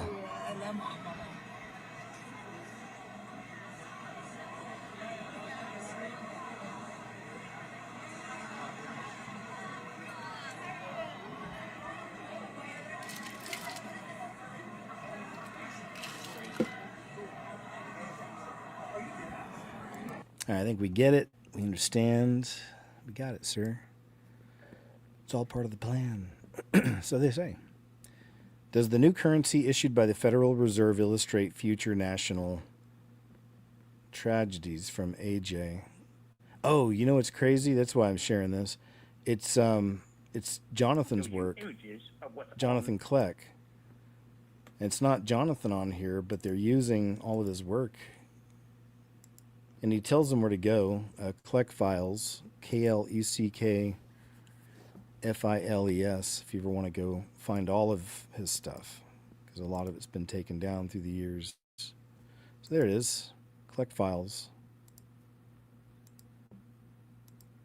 And you turn it upside down, it shows you images of what's on that. And some of those images that come up on certain bills are the Oklahoma City bombing. And they already get. All right, yeah, this will be a good one, but I mainly wanted to show you that. It's pretty wild. It's good to see, though. It's getting some exposure there. But we'll watch the whole thing over on Monday's show. Remember, you can always go over to that website, but look me up under KJ Osborne, OZBORNE. You'll find me. I got all my shows there, all my Monday Uncensored shows, all my videos. Everything I do, I post up over there, and also on my BitChute, which is also under KJ Osborne. I showed this, I feel like I showed this last week. I guess I didn't. It's from just a few days ago. Okay, so here's actor Zach Galifianakis on the Conan O'Brien podcast talking about how he's scared of AI. Yeah, well, let's see. I'll go and stop there, Mr. Zach Galifianakis. But he seems like he's been out of the industry now for several years. Maybe sometimes they're just done. Family Man, you know? Hollywood Culture Programming Identity from Russell Brand. And Elliot Page went on Oprah Winfrey to declare their sex change, that Oprah Winfrey's default position is one that the culture cedes to quite frequently, that you in yourself, you must become yourself. You know, you were Ellen Page, now be Elliot Page. And from a compassionate perspective, obviously anyone will be sympathetic about not pretending to be someone that you're not. But this idea that who you are is fundamentally and essentially good and should be pursued at all costs is actually a satanic idea, a Luciferian idea, a false light idea. The false light of self must not be allowed to bleach out the true light of Christ, because if the greatest expression of yourself and the fullest expression of yourself was pedophilia or murder or rape, everyone knows you're not meant to do that. Oprah Winfrey knows you're not meant to do that. When the culture says we will decide what's right and what's wrong, and note for one thing how it changes all the time, that it's not consistent. There's just materialism and control at work there. All right, thanks, sir. Appreciate it. Russell Brand, if you will. They love to drop their hidden symbolism in movies. And this is from, I forget his handle name now. Something Motivate. Anyway, he's really good. Let's check this out. Now, what does elemental have to do with cryptocurrency? I'll show you. So this character is named Amber Lumens. Okay? And this character is named Wade Ripple. What does that mean, right? Well, the names of the two tokens that's going to be running this new financial system is called Ripple, XRP, and Stellar Lumens. Coincidence, they're showing you how these tokens are going to work in an ecosystem running the new financial system. Now, XRP is for institutions. Cross-border payments in real time, money's gonna move at the speed of light. Now, when you send a wire or send, or get a refund or something, it takes days, you have to wait for transactions to settle. This is in real time. It's transparent and happens within seconds. Instead of a wire happening in 2 to 5 days, if it's international, 2 to 5 seconds. This one, XLM, Stellar, is for the retail investors, for you and I, on how we can interact with these protocols when it comes to go to Walmart, Amazon, any of these entities, they will be using that. So, and Stellar, they actually have a deal with IBM. They have XRP has a deal with Western Union. Even AVAX, which is another token, they have a partnership with Amazon, which most people don't know. So all these things that, they put in front of your face, oh, it's a cute little movie, oh, I have cute little characters, they're telling you where the money is. And since then, this has gone, these two tokens alone have gone up hundreds of percents. There he is, the Maverick approach. That's it, Maverick approach. Good dude, I think. Some good observations. Chipotle CEO Scott Boatwright says if you want more food in your bowl or burrito, just ask. They'll give you more for free. So he put this out just this week. This is from the 4th, so less than a week ago. He just put this out because, as you know, they have that underground, I was going to say, but somebody had a hidden camera or whatever, and they recorded him talking about never lowering the prices, that he'll just sell to the people who can afford it, something to that effect. So now he comes out with this, and now after this, there's already people doing videos where they're going in and demanding more meat and showing them the video of him saying that. So that happened quick, of course, unfortunately. People will ruin it, but it's already happening. If you want more, you should ask for a little more. I promise you. There's never a team member on that line is going to say no to you. We will continue to put heaping spoonfuls of food in bowls and burritos. It has always been our brand ethos, and it is still to this day. We serve big, beautiful bowls and burritos. No questions asked. So you're not skipping people. We are not. I tell my team all the time, put as much food in that bowl and burrito as you possibly can. I want the consumer to tell you it's too big. We're about abundance. We're about value. Value equals benefit over price. If I can hold the price constant, which I am working hard to do, even in the face of mid-single digit inflation that I'm seeing in my businesses, I'm not passing that off to the consumer. We're absorbing. If you want more, you should ask for a little more. So yeah, unfortunately, in today's world, there'll be people, and they already are, who will abuse that, and you can find those videos. They're super obnoxious. That's why I didn't even post any up to watch today. They're obnoxious. It says Florida just rolled out a mass casualty unit before the heat hits, is the title. Perhaps. But check this thing out.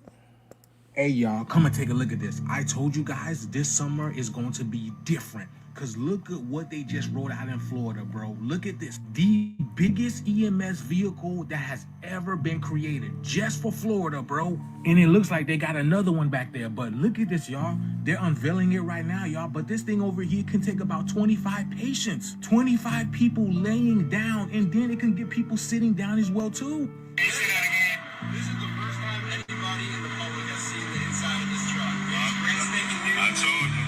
Just got it. This is used for mass casualty incidents, large-scale incidents where numerous patients get transported at one time. Okay. So this truck is actually designed to transport 21 littered patients. 21 people. Or 25 seated patients at one time. Wow. With the capabilities of having 2 stretchers in the back of the boat. We can also have a bariatric stretcher in front.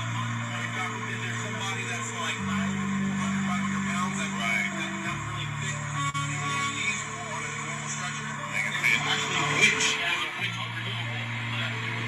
Okay.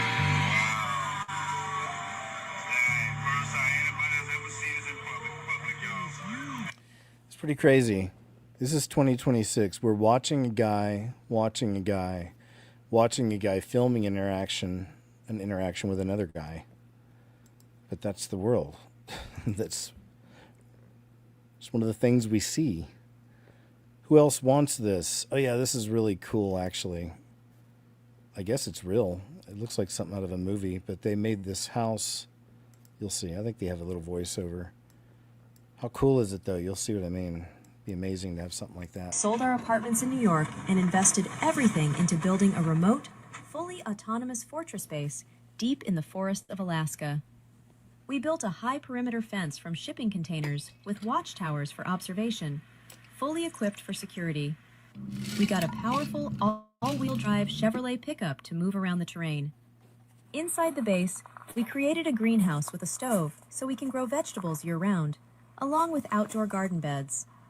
There are also storage sheds stocked with long-term supplies and fuel. The house itself is built from containers too.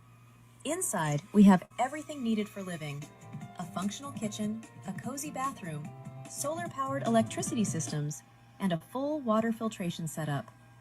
There's also a bedroom and a living room, but the most important part is hidden. Under the floor, there's a hatch that leads down into an underground bunker, designed for protection in case of air threats or even nuclear scenarios. We put our heart into building this place. If you like it, leave a like and tell us in the comments. Isn't that cool? Yeah, that's really, I can't tell if it's a real thing or, it's hard to tell. But, you know, it could become real. It could be a real thing. Utah Box Elder County Commission allows data center to be built despite overwhelming community resistance. And look who the police protected, it says. Protecting, what are you protecting? A very emotionally charged meeting as Box Elder County Commissioners moved to approve the Stratos project. That started with a protest outside before the meeting and then standing room only inside the huge exhibit hall. And after multiple interruptions, they decided to move into a smaller room and then broadcast it out to Zoom, which of course upset a lot of people. The commissioners say because land in Box Elder County is not zoned at all, that they really didn't have any way to stop this, and that by approving it now, they were able to get some concessions that were made by the developer. We certainly wish that we would have been brought to the table sooner, but the situation is where it's at, and the situation, in order for us to protect our county where we were at, needed to happen the way it did today. And that would be guaranteeing at least 2,000 jobs, having those energy tax revenues, about $30 million a year once it gets going. But of course, with all of that set aside, a lot of people don't want it because there will be some emissions, there will be water used, even though the folks at O'Leary Digital say that they will work hard to minimize those impacts. Some of that's just going to take some time for the residents of Box Elder to see that we are a good partner and we intend to follow through on every part of the agreement that we've agreed to. They talked about an energy production method from gas that uses zero water and has about 5% of the emissions of other gas plants around the country. And they also got that closed loop system that does have to be refilled from time to time, but they say it will use a very small amount of water. I just felt like we couldn't stay silent about this. This is just too big of a deal. It's a really, really bad deal. We don't get anything for it other than we're losing land, we're losing water, and we're losing air quality. As a side note, the folks at Utah's Military Installation Development Authority, or MIDA, say this all started when they were approached by the Undersecretary of the Air Force, saying that there was a need, especially after an executive order calling for these hyperscale data centers signed by President Trump. Beep, beep. Here they come. all over the place. They're popping up. There's no way. He went with the butlers to the protests. Are they protesting? Because Malcolm... Look at this. This is from a television series, a new series, I'm assuming.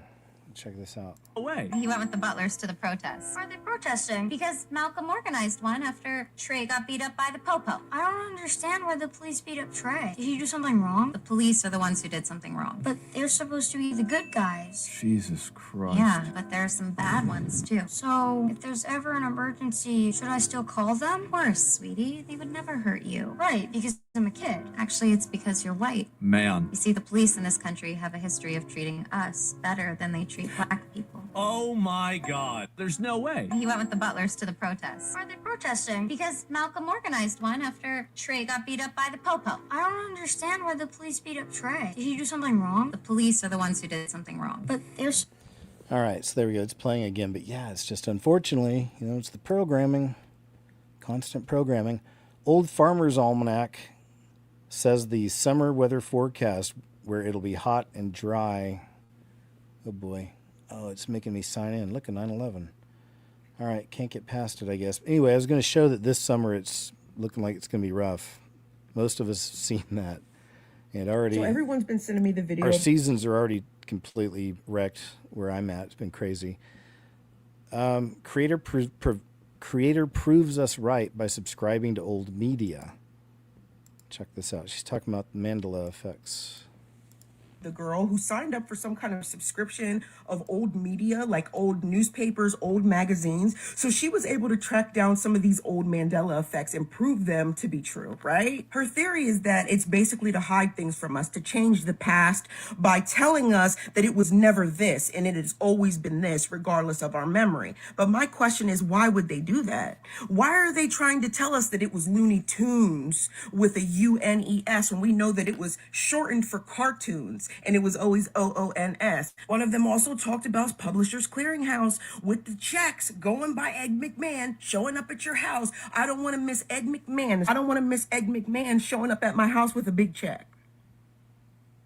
And even Ed McMahon has come out and said that he's never done those. Crazy. Okay? So this newspaper is showing that he did. Right, he doesn't remember doing that shit, but we remember him doing that in another fucking dimension. Well, that's where I come in and I'm like, what would the reason be for corporate America and the higher ups in the government not wanting us to remember that this was this and this was that? Oh, because we switched timelines. Again, if you don't understand what I'm saying, it's not one or the other. Well, it's just corporate America trying to hide these things from us. Yes, corporate America, the government, and whoever the fuck else in the shadow government is trying to hide this shit from us. But why? They're trying to hide it from us because of the timeline shifts. And in conjunction to that and the totality of that, they're trying to hide it from us by saying that these things never happened this way. Because now we're on a timeline where we're seeing these things differently, and they're trying to explain why without telling us we switched timelines. It's not one or the other. It's cause and effect, this and that, left and right, black and white, okay? Yeah, I'm a little ticked off because people want to separate them. It's not. Everybody is right. Two things can be true, and this is one of those instances, okay? Love you, bye. So everyone's been sending... Thanks, lady. NJ Castle is her name, is her handle over on TikTok, if you're interested. If not, I won't tell. This woman had a demon in her house. Woman's house was haunted for 2 years by marine spirits. You know what I could do is actually, he's really good about leaving the links also, so I'll just go here. Thanks. That's Marcus Dixon YouTube channel. Okay, story time. I've been wanting to tell this story for a little while. So I have a cousin who, so I'm the oldest grandchild. She was the second oldest. So we grew up like super close, always with our grandparents, more like sisters. So in 2017, she got addicted to meth or whatever, maybe bath salt, I'm not sure. But she left her children. One was like 6 months old. The other one was maybe like 10 or 12, 11, I'm not sure. But she left them with our grandparents to go be with the baby's dad. And throughout those years, every time I would go to Florida, I would try to convince her to come back to Illinois with me so I could, try to save her or whatever. And she would not go. She was just obsessed with the dude and addicted to the drugs and whatever. So every year that I would go down there, like, she was just getting worse and worse. She was convinced that she had tar coming out of her head, so she shaved her head. I mean, she was hearing voices. It was really, really bad. So she was like hearing voices, just all kinds of crazy stuff. So, I mean, crazy stuff. Like she would say that she had like, I don't know, just stuff coming out of her head that like transformer boxes were like pulling her towards them. She had bot flies in her skin, like she was homeless, sleeping on the ground or benches or wherever. So we go home, and almost immediately She took her home. demonic activity starts in my house. First, it started attacking my, at the time, like 16-year-old son. He was, I don't want to say what he was doing, just, I don't want to put that out here, boy. but really, really bad stuff. Like, boy. I mean, I thought that he might actually kill himself. Hey, It was hey. really, really bad. At one point, something like, and of course, he didn't believe that it was a demonic force, you know, it was just mental health or whatever, but I knew what it was. And at one point, he got up in the morning and he said something just shoved him back into his bed. And like my bathroom is attached to my bedroom. And it was always in my bathroom. It was just a scary feeling in there. Like every time I would go in that bathroom, I would just be like terrified. And this continued for like a long time. It took a while for me to like really 100% realize that that's what was going on. But by the time I did, like so much damage had been done, it wasn't even funny. Then it started attacking my now 11-year-old, so he was a little bit younger. It like put its hands on him or whatever, slapped him on the back one night. Another night, he said that he saw me sitting like this, just staring at him, but it wasn't me. Me and my husband were like fighting all the time, like this close to getting divorced. Like it was bad. So then I like had pastors come try to cleanse my house several times, and nothing, like this thing would not leave. Gross. So one night I had to get up to go to the bathroom in the middle of the night, and I was scared as usual. So I turned on the light and I sat down on the toilet and I closed my eyes because it was bright. And all of a sudden, out of like, it was like I was seeing with my spirit. I had a 360 view of my bathroom, and the walls in my bathroom are wood, but like everything was white. And up in the corner, the right corner behind me, was this like cloud. It looked like a cloud with tentacles, and it looked like it had smoke like swirling around in it. And I knew that was that demon. I saw it with my spirit. I was so terrified that like I didn't even tell my husband about it. I just went back in my bed, curled up in a ball, and just laid there the rest of the night. After that, like then we for sure had confirmation that it was there. All right, thanks, lady. I'll go and move on. It goes on a bit longer. That's Rochelle, 5484, over on TikTok. Something is going on in Southern California. It began around May 3rd, and over the course of several days, 3 different witnesses have come forward with peculiar videos, what appears to be unidentified lights and sounds in the sky being recorded from Pomona to Los Angeles, and nobody has any explanation for what they captured. Some are writing it off as simply fireworks, but there's no cause for these fireworks in the middle of the night. So what is it? What's going on? It almost has the feel of Battle of Los Angeles. Take a look at these next 3 videos, comment below, tell us what you think. Padre Santo, Señor bendito.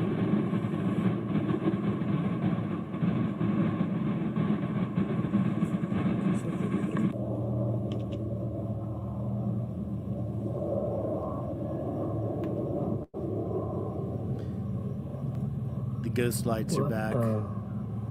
Right? I believe it's evidence of the beam. You know that. Look at that. It's always in the clouds. Has to be. because the spotlights are above. And they can make them do all kinds of stuff. But it's got to be on the cloud.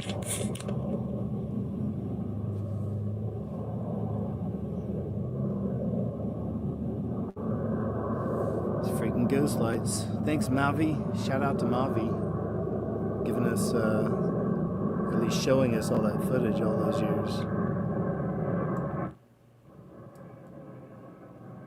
Right? Ghost lights. We've seen that before. More and more out there, right? Just getting people ready. Big disclosure. This was robots are building clay homes in Central Texas using dirt from the ground. Just thought it was another one of interest here, where they're taking our jobs. They really are. They're straight up robots taking over. This keep happening over and over. I keep seeing it, but I never say anything about it. But I'm going to be open to what's really I've been seeing. Listen, I know that God is working on our behalf. We all know that. We know that God is pouring out his blessings on us. We know that. We understand that. But I'm in the era. I'm not going to say we. I'm at a spot after seeing all the miracles and stuff that God worked in my life, and I see them. I'm at a spot to where I've never seen anything like I'm seeing with the outside world. Y'all, when I go in Walmart, like I said on the video before, when I go in Walmart, I'm walking around, y'all, and I don't mean this in no ill way, in no kind of ill way, but I'm just telling the truth, and I guess this is the way we learn. Somebody else, I'm sure other people are experiencing this. I goes into Walmart, and I see a lot of people walking around, but to me, my spirit tells me, Willie, they're not even real. If y'all would bear with me, please. Y'all, I've been around people that I picked up good spirits from. I've been around people that I picked bad spirits from. But y'all, I'm looking at all these people, and to me, I'm going to be honest with you, it seems like they appear out of nowhere. Let me show you something. I tested it the other day.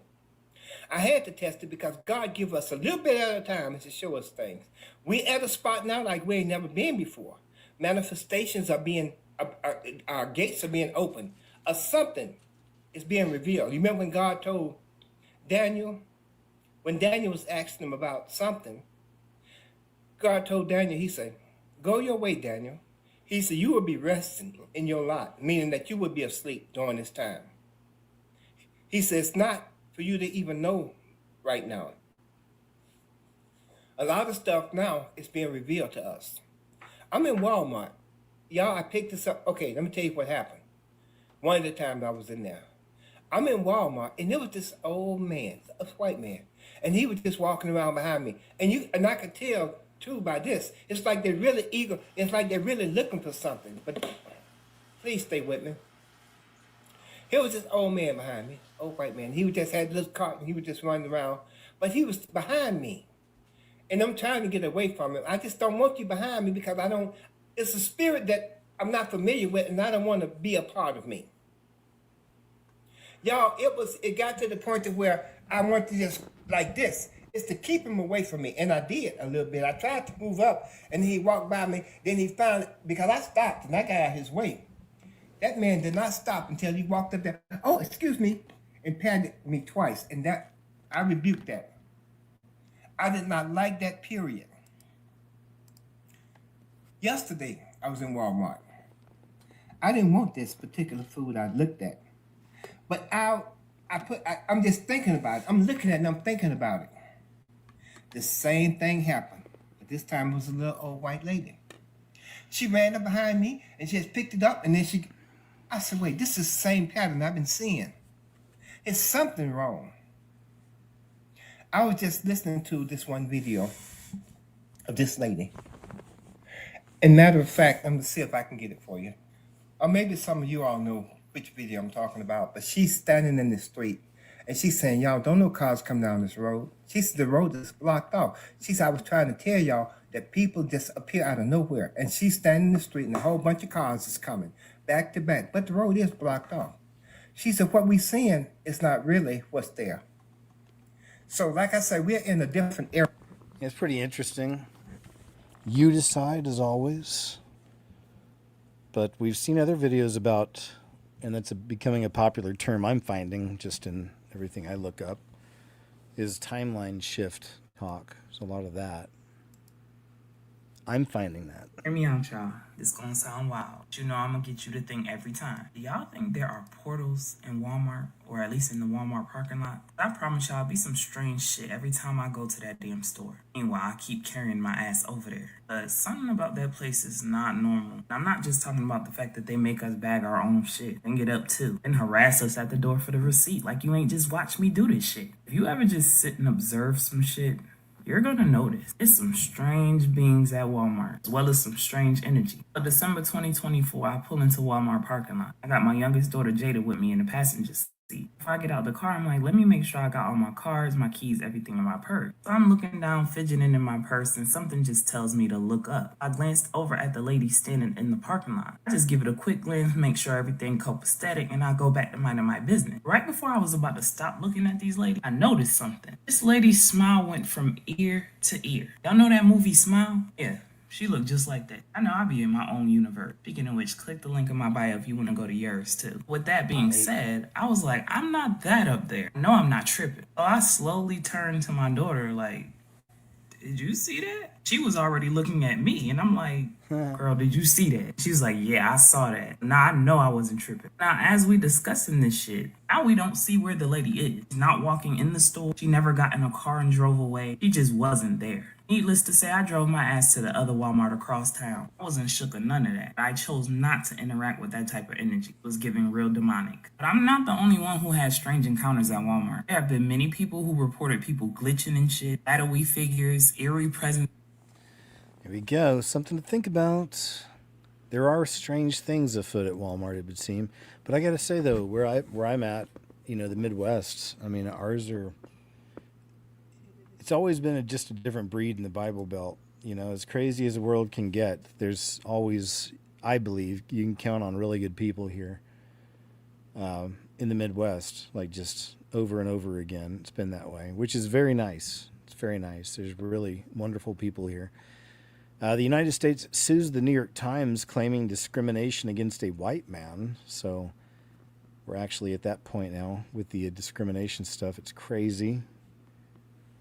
They keep pushing it, though. People are crashing out on Mandalorian, new movie in clips. It's the biggest flop by Disney by far. I haven't seen this at all. New clip from Mandalorian and Grogu. What are you waiting for? Hop on. Someone just like threw the doll. Here. It's a freaking superhero film. Hang Piece on. of crap.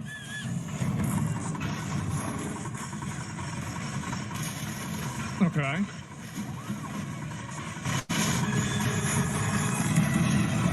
Uh-oh. Did we get him? Not yet, sir, but we will.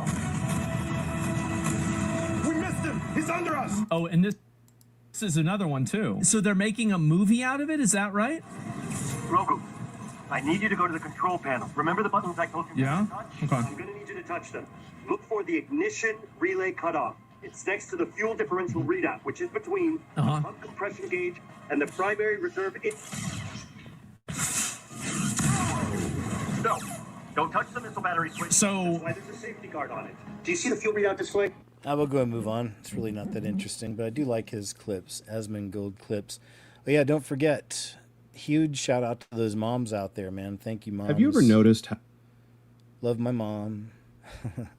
Thank you very much, moms. Happy Mother's Day this weekend. Psychology of people who don't obsess over sports. I thought this is interesting because I'm one of those people. Even though over the years I did start, and I still like watching, because I did them. I did Taekwondo for years when I was a teenager. But I like contact, like MMA type sports, you know, mixed martial arts, definitely. Like there's a fight tonight, you know, so I like those kinds of things. But otherwise, man, never been interested in football, baseball, basketball. Played everything all through high school and, you know, middle school. I was always in sports, but just never cared to watch it myself. So anyway, I saw the title of this. I was like, oh, I've got to check it out. So some of you may be the same way. Check it out. It's not saying anyone's better or worse. It's just different, you know? how some people genuinely don't care about sports at all? while others are emotionally invested in matches, teams, and rivalries. There's a group of people who feel completely disconnected from it. They don't follow scores, they don't watch games, and they often don't understand the excitement. To many, that seems unusual, but psychologically, it actually makes a lot of sense. One major reason comes down to personality and interest patterns. Research in psychology shows that people differ in what's called reward sensitivity. This is how strongly someone's brain responds to certain types of stimulation. For sports fans, competition, unpredictability, and group identity trigger strong emotional rewards. But for others, those same elements don't activate the same level of interest. Their brain simply doesn't register sports as something exciting or meaningful. Another important factor is social identity. Studies in social psychology, particularly research around social identity theory, show that people often connect with groups to build a sense of belonging. Sports teams are one of the most common ways people do this. Supporting a team creates a shared identity, a sense of us versus them. But not everyone is wired to seek belonging in that way. Some people form identity through ideas, creativity, or individual pursuits instead of group affiliation. For them, sports fandom may feel unnecessary or even unappealing because they don't rely on group-based identity to feel connected. There's also the role of early exposure. Research consistently shows that many strong interests develop during childhood. People who grow up in environments where sports are celebrated are more likely to develop emotional connections to them. But if someone wasn't exposed to sports early on, or if it wasn't valued in their environment, their brain never builds that association. So as adults, they don't feel like they're missing anything. Another psychological explanation involves cognitive preferences. Some individuals are naturally drawn to activities that involve deeper analysis, long-term thinking, or creative problem solving. While sports do involve strategy, they are often perceived as repetitive or less intellectually stimulating by those individuals. Studies on cognitive styles suggest that people who prefer abstract thinking may gravitate toward topics like science, philosophy, or art instead. Sounds like This us. doesn't mean sports lack complexity. It simply means different minds are attracted to different types of engagement. Cool. See, I want to share some of that. I think it's pretty cool. I can relate. I'm always ever noticed- always watching the commercials, mostly for the symbols and the halftime show, you know? Oh, we already seen that one. Excuse me. New food delivery robots. More and more we're getting clips of these. I've been finding these quite a bit here lately. Different examples. We saw that little Grubhub one called Dot. I think it was called Dot. New food delivery robots are encountering unforeseen obstacles now when attempting to make deliveries. America's crumbling roads and sidewalks. Check this out. It's like something out of a comedy skit or something. Look at it coming down this damn sidewalk. Oh my god. Gosh, I don't know what's worse. It doesn't know what to do. The sidewalk or this kind of crazy lady? Just saying. Careful. If you got something in there that's gonna spill. Oh. Pretty crazy. There you go, man. The future is now. Yeah, they're going to have to build those things a little more sturdy, I believe. Americans who live next to new AI data centers are seeing their power bills skyrocket by as much as 267% a month. This is from May 5th on CBS.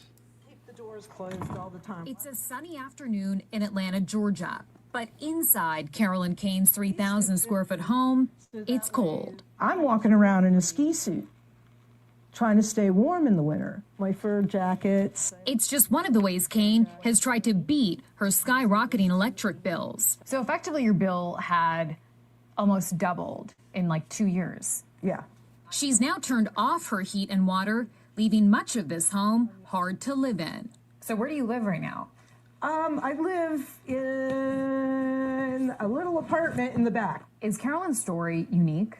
Carolyn's story is not unique. So this is the data center, and I'd like you to... Patty Duran founded nonprofit advocacy group Georgians for Affordable Energy. She's been tracking the cost of electricity in the state for over a decade. The average bill for an average customer used to be about $150 a month. The average bill now is $225. A CBS News analysis found Georgia Power, the largest energy provider in the state, imposed 6 rate hikes in the last 3 years, during which time the Vogtle nuclear power plant came online and Georgia saw a boom in data centers. Data centers Duran says came to Georgia for discounted power. So data centers are actually paying less for electricity than Far residents. less. Across the country, new data centers are driving up utility bills in at least 13 states. This analysis found Americans who live near data centers are paying as much as 267% more for energy than 5 years ago. And in the next 5 years, the amount of energy consumed by commercial buildings like data centers in Georgia will more than double. Data centers will add billions of dollars to costs to electricity rates in Georgia if we don't get better protection than we have right now. Within the last year, Georgia Power announced a rate freeze and agreed to use revenue from large customers like data centers to lower costs for residents. Georgia Power denies passing the cost of data centers on to others. There is no risk that residential customers will end up paying for the costs of this large growth, including data centers. But for Georgians like Kane, already taking extreme measures, I guess maybe it is time, give up my home. it might be too late. Chanel Call, CBS News, Atlanta, Georgia. You really hate to see it, man. That's a serious injustice. Nobody asked for that. It's being imposed upon them. It's not fair, Not fair. It's not cool. Says, I've watched this a few times, each time focusing on different spots. It's definitely creepy what you see. So we get all this weird stuff lately with people's faces morphing. This is a weird test you can try. I did it, and it's pretty strange. If you don't want to, don't. I'll play it for a bit, though. But keep your eyes on that cross in the very center, he'll explain. This is going to be the freakiest thing you've seen all year if you've not seen it already. Just keep your eyes focused on that X, just like the instructions say. And they're going to simply start cycling through a series of famous faces. Keep your eyes focused on that cross in the middle, and something really weird will start to happen. And for me, it starts to happen about here. The faces will start to distort and turn monstrous. They'll have huge, weird eyes or giant mouths, or they'll have that shape of like the alien grays where the heads come down to a point at the bottom with enormous foreheads. This is called the flash face distortion effect, and some of you already think that it is a trick and have already rewound the video to make sure that we're not showing you distorted versions of the faces. But if you change your attention over to just the photos, they're totally normal. Yep. This was discovered by Tianjin Cognition Labs, and they found that it also works without famous faces. It doesn't depend on the brain trying to match up a face that you know. And again, if you just focus on the X with these totally random people, you will get the same effect. Weirdly enough, somebody else did an experiment where they tried it with the faces upside down, the same thing. So we're actually not totally sure what the brain is doing here. But Pretty crazy. What if it's showing the shadow self? It's pretty interesting. People's shadow selves. Some people. I don't know. New phone scam. They steal your voice with AI. Yeah, this is interesting one. And I've been in practice of this for a long time. I never answer phone calls from numbers I don't know.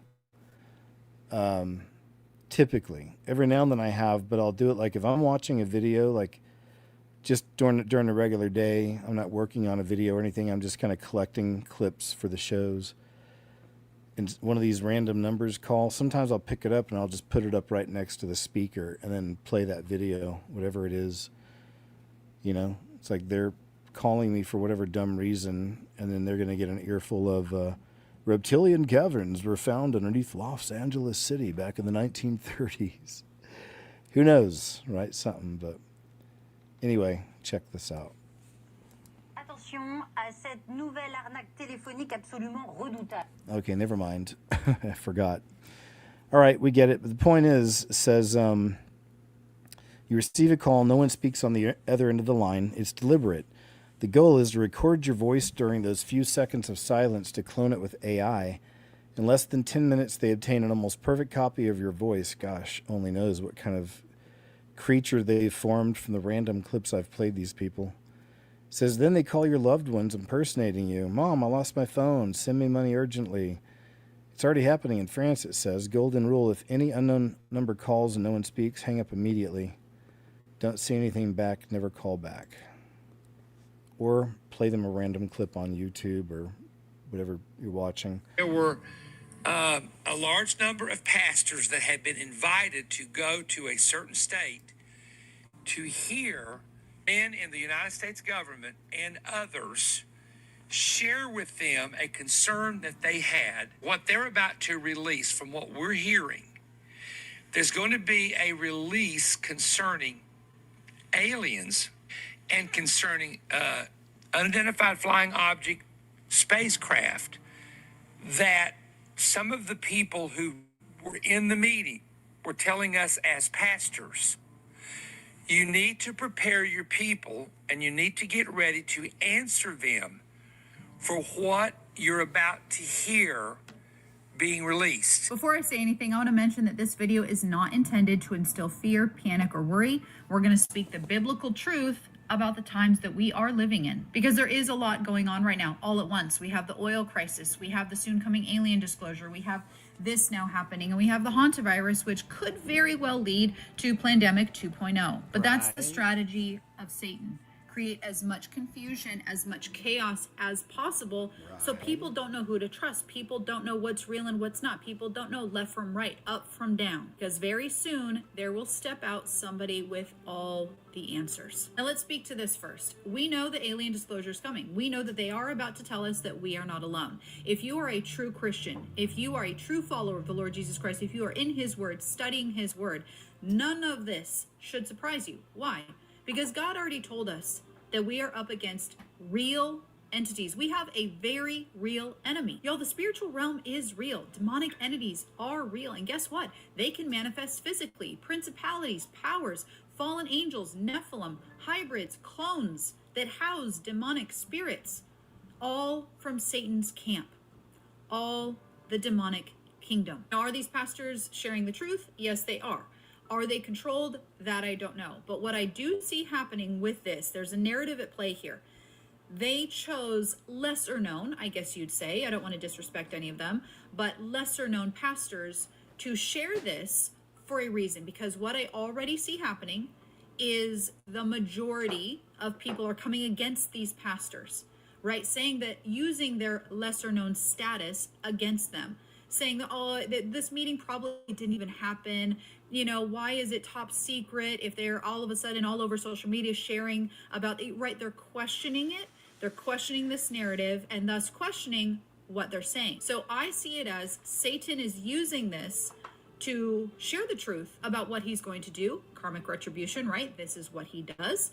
He tells the truth before he does it. So he's using this method to do exactly that, to share the truth about what is coming, but have the world instantly reject it because it's lesser known pastors. Satan is creating as much chaos, as much confusion, as much division as possible. Glenn Beck was mocking these pastors on his show today. Christians across social media are mocking them as well. The Reformed Church is laughing at charismatics because of this. Many are asking legitimate questions like, again, why weren't trusted pastors being called into this meeting? Now, again, I do not know if these pastors are controlled or not, but what I did not like was Alan said, I was in this meeting, and it's absolutely true. Okay, then we go to the meeting that Perry Stone was referring to, and he said a large number of pastors were invited to a meeting with individuals from the U.S. government. So Alan was saying that he was in a meeting. It's absolutely true. He was in the meeting with individuals from the U.S. government. Between a half a dozen to a dozen, something like that. And these individuals who organize this meeting, they are not the government, but they have experience with the government. And I've said this from the beginning. This is the way I've framed it, the way I've talked about it. Wait, you're saying they're not government officials? They are not government officials. So that rule. So I do have questions myself because this entire thing is a little odd.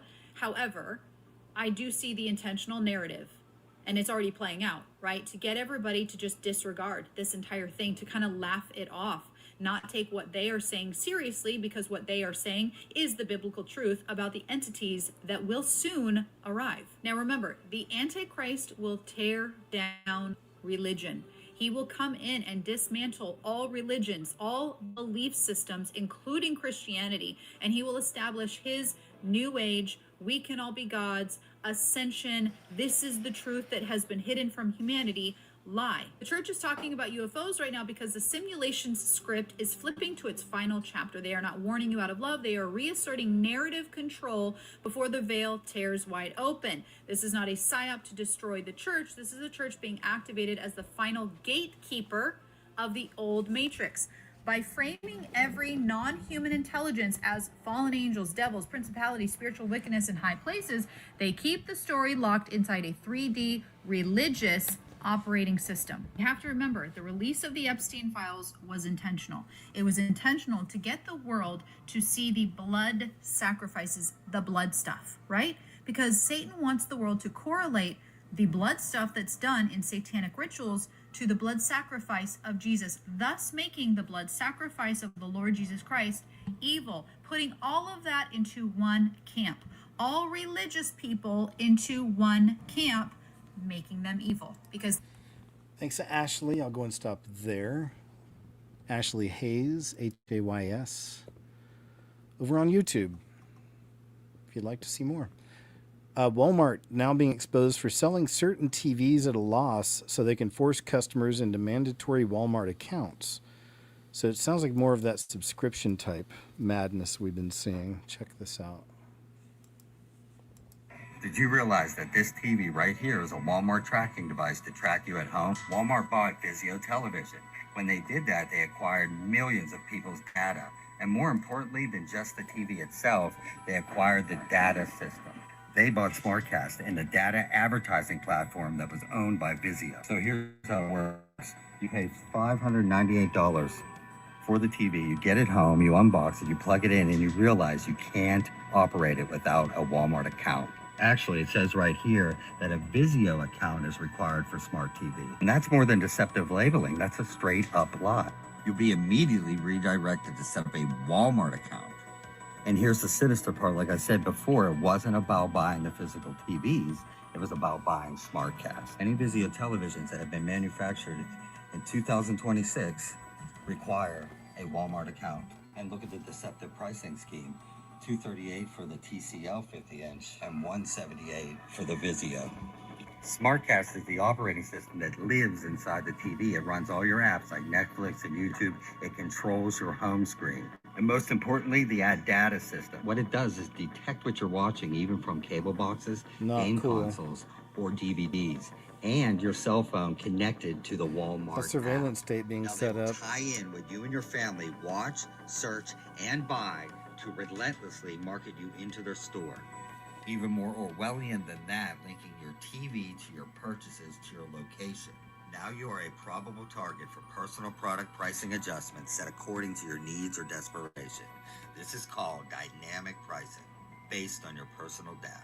And the fact that a giant corporation like Walmart has laid the foundation for a deceptive controlling system just like this should have us all outraged. Does it? Well, I don't ever think that outrage is the answer, personally. You know? It's a choice, so you choose not to lose it.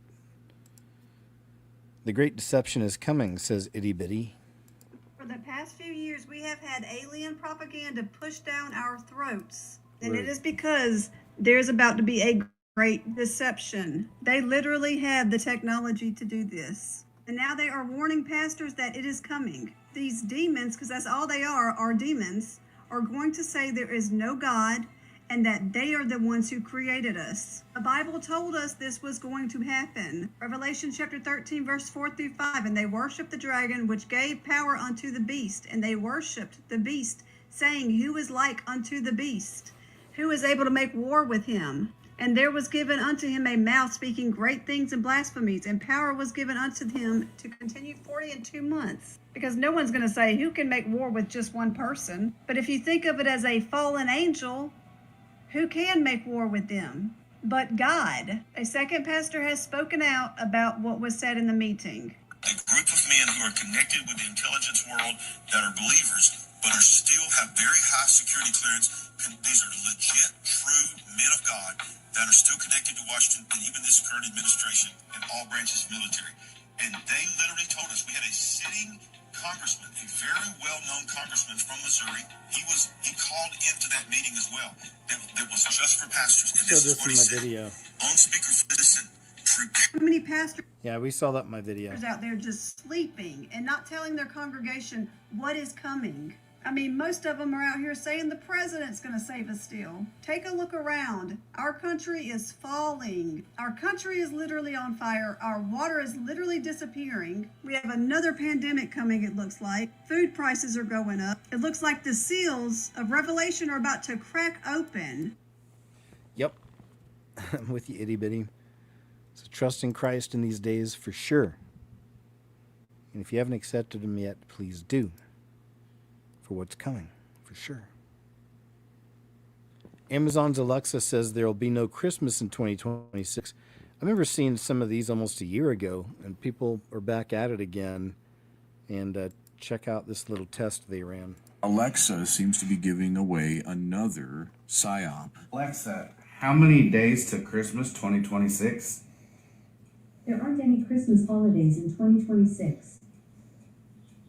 Alexa. Okay, so it's not just their Alexa. There's another one. Alexa, how many days until Halloween 2026?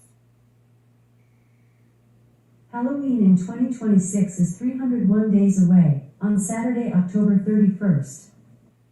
Alexa, how many days until Thanksgiving 2026? Thanksgiving Day in 2026 is 327 days away, on Thursday, November 26th. Alexa, how many days until Christmas in 2026? There aren't any Christmas holidays in 2026. And they just say, ask the same questions. They ask about all these holidays. Everybody's doing it now with Alexa. They're asking how many more days until these holidays, and Alexa's telling them all the days. But whenever it comes to Christmas, it says there is no Christmas. Yeah, and that's interesting. I'm sure some of y'all remember we've seen these before a while back. I feel like it's been at least a year. Candy prices change in front of customers at Walmart because of these new electronic pricing tags. And it's really all they're showing there is how they'll flip within seconds. Some of them look like they have little cameras on them. I'm getting a few of these today.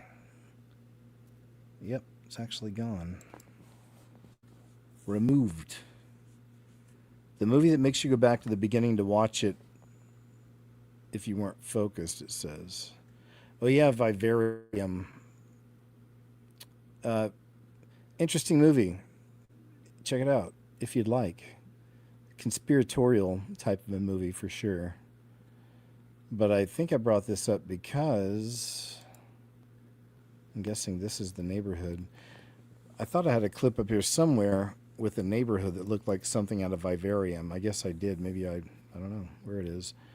But that's why I brought that clip up. But guess what? These speed runs, so-called speed runs in Scientology centers, have now made it to Prague. This is in Prague. Check this out.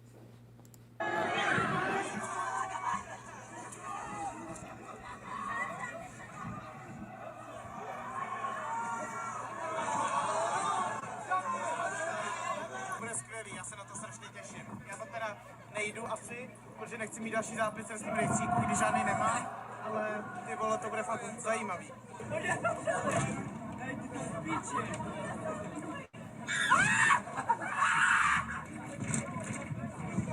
Locked him in. Tak proč jsme dneska přišli? Nás zajímalo, jak to vlastně bude vypadat a neměli jsme plánu tam jít, ale strašně nás zajímalo, kolik přijde lidí a docela nás to vlastně překvapilo, že tady přišlo třeba jako 60 lidí tam naběhlo jen tak. Já jsem sem přišel, protože jsem viděl... Why have the police have fallen? Look at this. So they started militarizing the police. In America, it was under Obama. They started doing that. It says, can anyone translate? Okay, am I high or am I seeing this too? Oh yeah, this is really weird. Take a look at this. It's a reflection. Okay, am I Look what's high on or it. am I seeing this too? What is going on? A monster can. I guess I'm like, I don't know. Now it's on Monster Energy Drink, which has, you know, the symbols, the whole meaning. It's got a cross so that every time you drink it, you're flipping a cross upside down and all kinds of stuff. It stands, the symbol on that says 666, as you know. So someone's got a Monster can, and when the sun hits it in whichever way, it creates this reflection, which even just right there, to me, it looks like serpent skin, but you'll see there's actually some symbols there. Ancient. This is kind of strange. This is the Hebrew alphabet. And this is the writing they see on the reflection. Letters. And then like a part of the world. What the fuck is happening? People say there's a 666 on the can, so is it possible that Monster's somehow hiding some Hebrew message and a map of the world? Letters. Look at that. You can kind of see some right there. Vox Trace. I'll have to save this one. And I want to go to Vox Trace's channel and get the original so we can see the whole thing. But wouldn't be surprised if they hid stuff like that. It's what they do. It's what the people in this system do. The occult. Hide in plain sight. Karma killers, they believe. It's from Gons. Oh yeah, I showed this in my recent video showing the different entities. Not everything's just an angel or a demon. It says, listen to what God did for comedian Jay Farrow. It's pretty crazy we see him doing this. I love it. He was real big on Saturday Night Live years ago. So I got my Bible app, right? I'm not making this up. This is straight up made. The Lord knows He's connected, and I'm fully aligned right now, right? So I was reading on my Bible app because I said I want to finish the Bible. I want to read the whole thing, right? So I had it. I was reading my Bible app, but it didn't feel right because every time you're on your Bible app, you get all these distractions.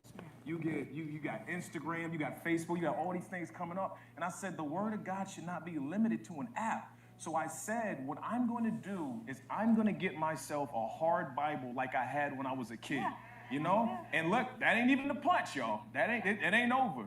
Now, my Bible was blue. My Bible was blue. It had Jared A. Farrow on it. I said, I'm going to get myself a Bible like that. I was in Columbus, Ohio, and it was the Friday night show, and the show was supposed to be canceled, right? This is a month before I was about to get the Bible. The 10 o'clock show. The tickets picked up miraculously, right? There was a pastor that drove all the way from, I think it was Tennessee, and he didn't get in, but he stayed outside of the show. He came up to me after the show. He goes, God told me to give you this. It was a blue Bible with my name on it. And here's the kicker. I can't make this up. I cannot make this up. And the Bible was bookmarked at the exact mark that I stopped reading on my Bible app. Absolutely. I said, okay. Love it. I said, all right, I'm going to get myself together. Isn't that great? So good to see. Jay Farrow. Old school. Paying a subscription to New old school YouTube. They turned apartment keys into a, guess what? Subscription service. Man, so see, we're seeing a lot of this. At least I am. Been picking up on a lot of this week. use your car's very own GPS and alarm system was bad. That was just a warm-up. That was just a setup. Now they got monthly subscriptions for your apartment key fob. Yeah, you heard me right. You're already paying rent. You're already paying utilities. Now you got to pay to unlock your door. About a year and a half to 2 years ago, we all get an email from our apartment complex that they are doing away with the fob system, and instead we are going to be on a phone app lock system. So fobs are going away. They're going to change out all the locks on every single door, and we're all going to be using this phone app moving forward. And they instituted this across, there's like over 200 apartments in my complex. It's a pretty big complex. Also come to realize, right around the time that they put in this new lock system, they also started a new fee attached to our rent, which is called the Technology Connect fee. And the way they originally talked about it was, we're going to start offering internet as well, so that you don't have to go with any third-party internet providers, but that's totally optional if you want to opt in. A lot of us don't opt in. We use some of the more reliable providers that are around. But that technology fee still exists for everybody every single month. Because that technology fee pays for the app to unlock the door. That technology fee is $85 a month.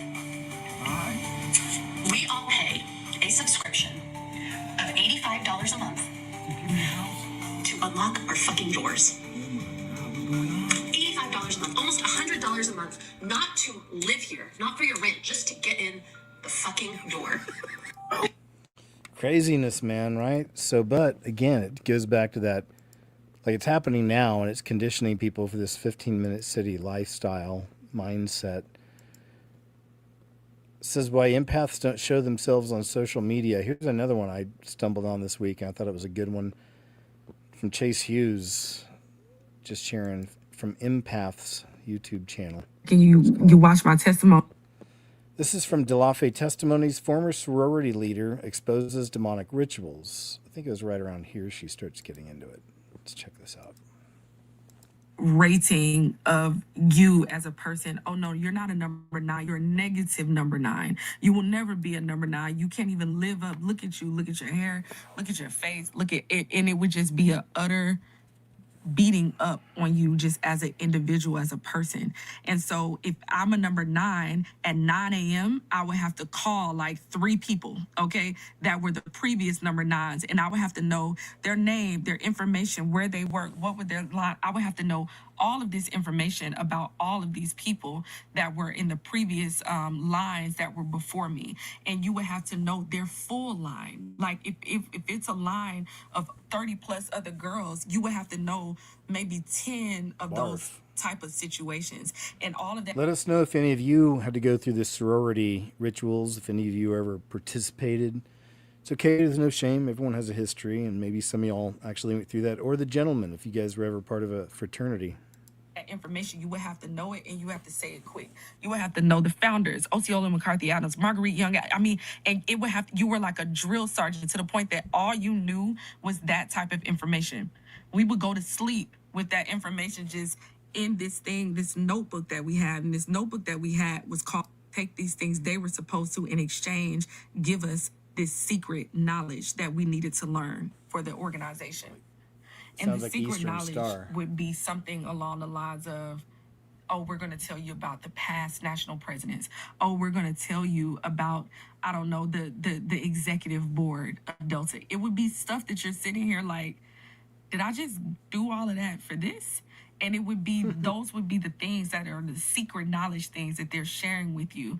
It would just be basic historical knowledge about the organization and things that you were going to learn anyway at the above ground process. And so it would be this kind of repetitive thing of that. So you're running errands, and then around 6 p.m. that night would start the above ground process. And the above ground process is what you would consider the national process. The national process is the process that every single member that has been initiated into the organization, they have to go through this process. And so the above ground process would consist of these things called PPP, the Odyssey Experience, Jewel Night ceremonies, the pyramid induction ceremony, and your initiation ceremony, okay? And these are these classes, rituals, ceremonies that you would have to participate in order to cross over into the organization. So we would be in those types of classes from like a 6 p.m. up until like around a 10 p.m. And in those classes, we would be learning information. PPP is a pyramid preparation period. That's where we would have to wear our red tops and the white bottoms like they told us we had to get. And that a pyramid is basically a pledge. We were called a pyramid because it's very wicked. It's very... Okay, jumped ahead. To hold you up, but then they would like beat that person up for helping you, you know, and then do it. We're going to threaten this person. And that is the same tactics that would be used when we were online. They would do smile wipes. They would, you know, it would be pushing. It would be shoving, it would be bullying. And it's like, oh gosh, I'm just trying not to get emotional.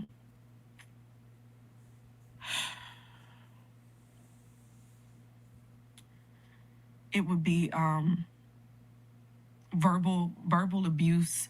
You would be every type of curse word, a total just breaking you down, confidence wise, about your appearance.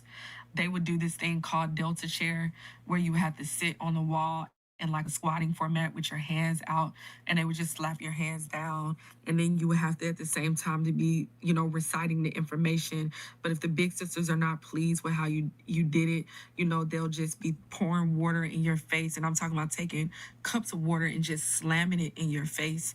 On top of that, we couldn't have water to drink. We couldn't have anything to Who would eat. Half enjoy of us that? were dehydrated. Doing that to someone. And what they would do is they would put peanut butter in your mouth while you're trying to recite the information, all while having dry mouth, and you're about to like gag. And if you threw up, you would have to catch it in your shirt, and you couldn't watch your shirt. You would have to, if you're, oh gosh, thank you, Jesus. Horrible. If you're getting tired or you're like sliding down the wall, somebody would have to get underneath you, you know, to try to hold you up. But then they would like beat that person up for helping you, you know, and then.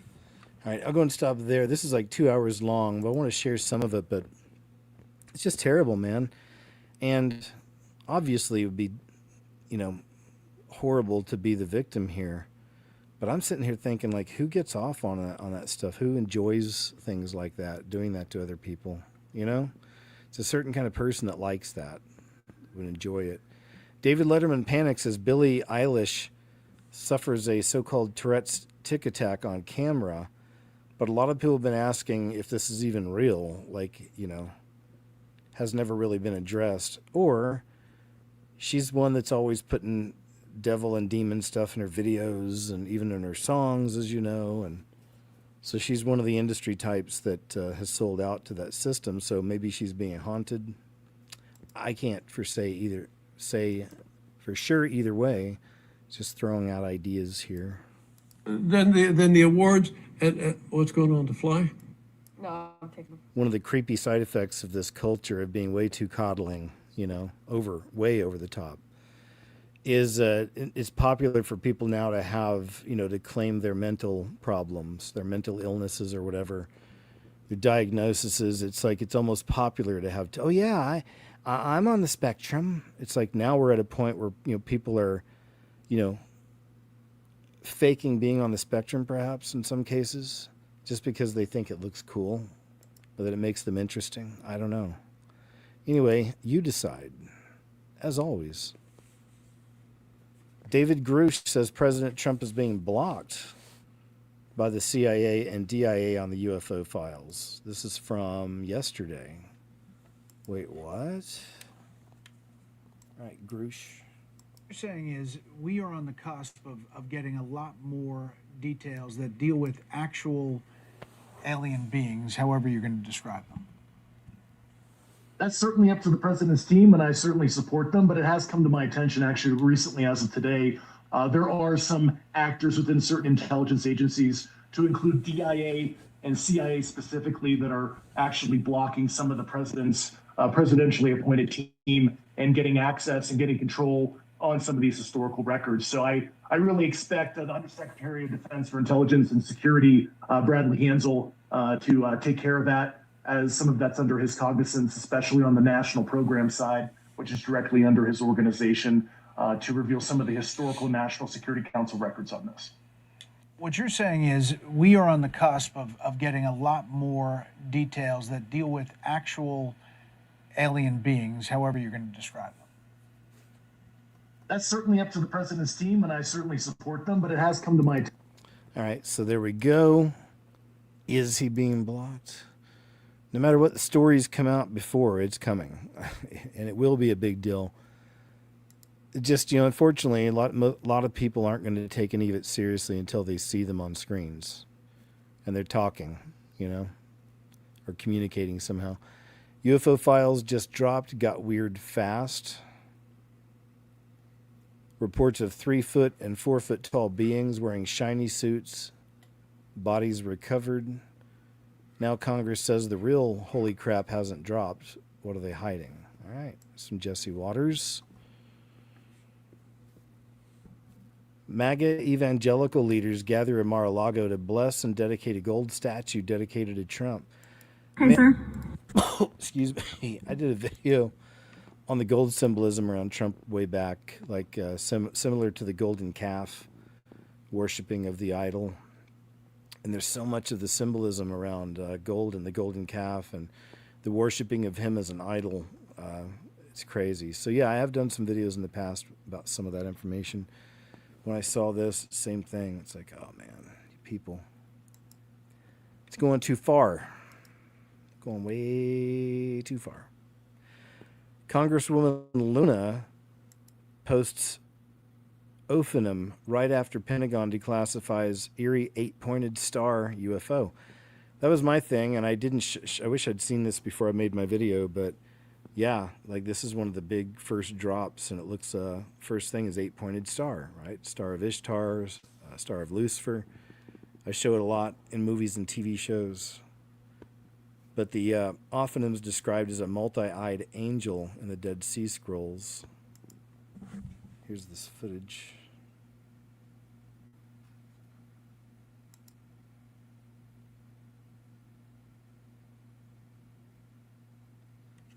It's a pretty interesting catch. But this is one of the first things they put out there. I first saw the 8-pointed star. I was like, what? And I thought maybe that was just something on the screen, like a logo or something. But I was like, nope. First thing, 8-pointed star, a very common symbol of the beast system. I show you guys all the time. But also, could it be related to the angels? Is it one of these? Ophinum, perhaps. She's one of them that's telling people to read the Book of Enoch, as you know. All kind of interesting how it's stacking. 3 separate videos. Okay, here's a clearer version of what we saw earlier from Myra. It's in Los Angeles area. Padre Santo, Señor bendito. It's like war in heaven. It's my first thought. And then there's the ghost lights. What the fuck? It's a light show, sir. It's a psychological operation.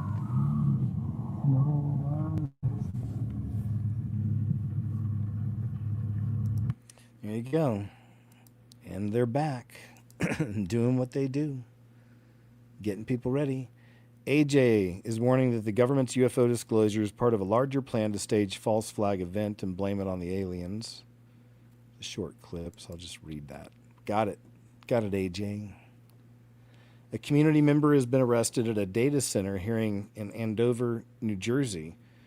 This rural town was meeting in a barn and planned to give massive tax breaks to a $20 billion company while schools are underfunded and residents' electric bills keep going through the roof. So, actually arresting their citizens too.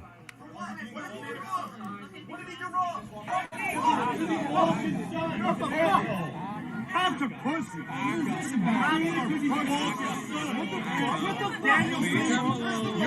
guys are fucking pussies for doing this. He did nothing fucking wrong. You're pieces of shit. I'm not doing anything wrong. We are literally having a town meeting in a barn. There's taxidermy on the wall, and you're talking about proposing an AI crypto mining data center in this town. This is not a wealthy New York City suburb. This is working class Jersey at its core. And not only are you inviting big tech into our backyard, but you're handing out tax breaks to them as if there's not work to be done here, as if there's not potholes to be filled, roads to be fixed, schools to be funded, some men here, volunteer, fire department. And if you're going to invite them into our backyard, take away our job opportunities, raise our electric bills, right, pollute our water, the least that you could demand from them is adequate tax payments for their facility, but you're taking a buyout. Tens of millions of dollars that's being wasted that's not going to these things. Economic development for who? Because it's not the town. We're not getting a lot of funding from this, right? You're doing it for big tech, for Silicon Valley. And, you know, you act like this wasn't happening. You tried to slip it under the rug, so I got asked. Absolutely. Yep. Representing the people. I'm going to move on. It goes on a bit longer, but well done, sir. But still, as passionate as some of these people can be, so many of these boards just, they go through with it, right? Man, this is a really weird one, but it was just fascinating. I had to watch it a few times. It says, this is what these people look like now and before they disfigured themselves, AI generated. But, so, you know, some of these folks here that look like this gentleman, some folks have become famous off of these really, like, you know, over-the-top, extreme looks. And it's always something kind of evil or demonic, unfortunately. But this is a little AI-generated thing that shows you what they look like before and after. And this blew my mind. Look at this. Unmasking the legends. Turn that down. Zombie boy. This guy's a famous guy. I've seen him around on things. Look at that. Handsome young fella. This guy's a famous one. Look at that. It looks so young, so much younger. Anthony Lafredo. They're all handsome people. Lucky Diamond Rich. Look at this guy, man. Look, who's this guy? Looks like a rock star. Right? Looks like a musician. Dennis Avner, he's another famous one. Totally different. Totally different. This one's crazy. Dragon Lady. Look at that. Cute. So crazy. This last one, definitely. Wow. It's like, you know, unfortunately the enemy got to these folks, man. Got them destroying themselves. Right? Representative Tim Burchett says the first drop of UFO files is a drop in the bucket compared to the holy crap moment that's coming. All right, let's see. There's that post from Anna Paulina Luna. I saw a portal with shadow figure beings going through the portal. This happened 2 nights ago. I went back to that area last night for my own sanity. I recorded an 8-minute video of the portal with the beings going through it. So I am going to show you guys that video. I'm going to quickly tell you about it. Something has changed. Something has, I don't know if it's the orbs. I don't know if it's the veil getting thinner. I don't know. But there has been so many weird sightings the last 2 weeks. And then this happens to me. Anyway, this was 2 nights ago. I went to walk my dog like I normally do. As I'm walking my dog, I start thinking about the experience that happened to me last year that I posted, where we see a whole bunch of orbs, rainbow orbs, blue orbs in the trees in that same wooded area. I have that posted somewhere on my page. I start thinking about that day and how nothing has happened like that since.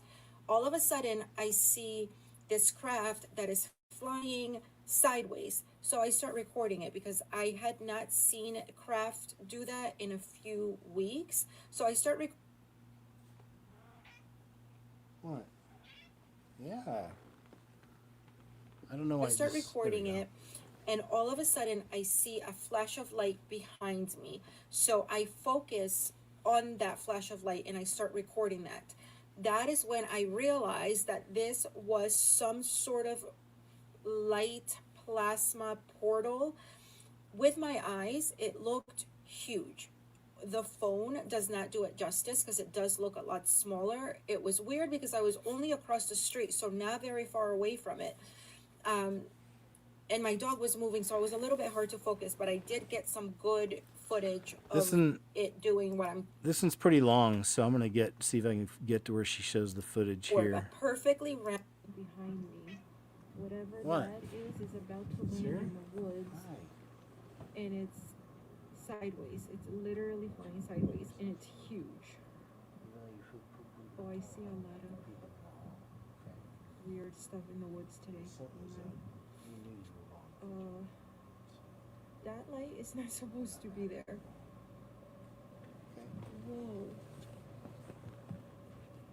There's like shadows moving in it. You kind of see it. Look at that. I wonder if it's Dementors.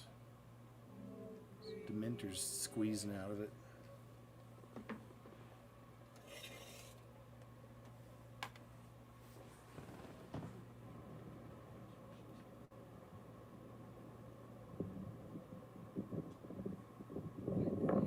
With my eyes, it looks like thousands of shadows passing through the light. Like, That's a good catch.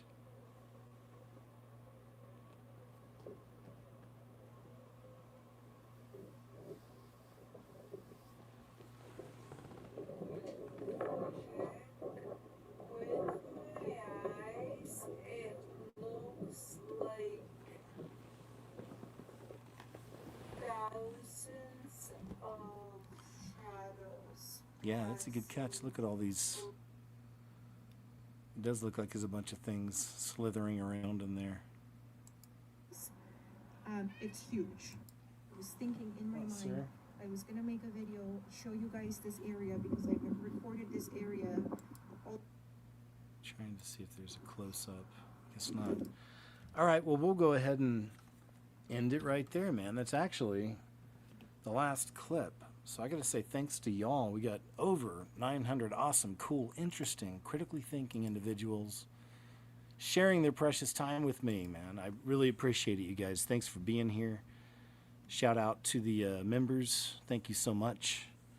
Thanks for the support and the messages today as well.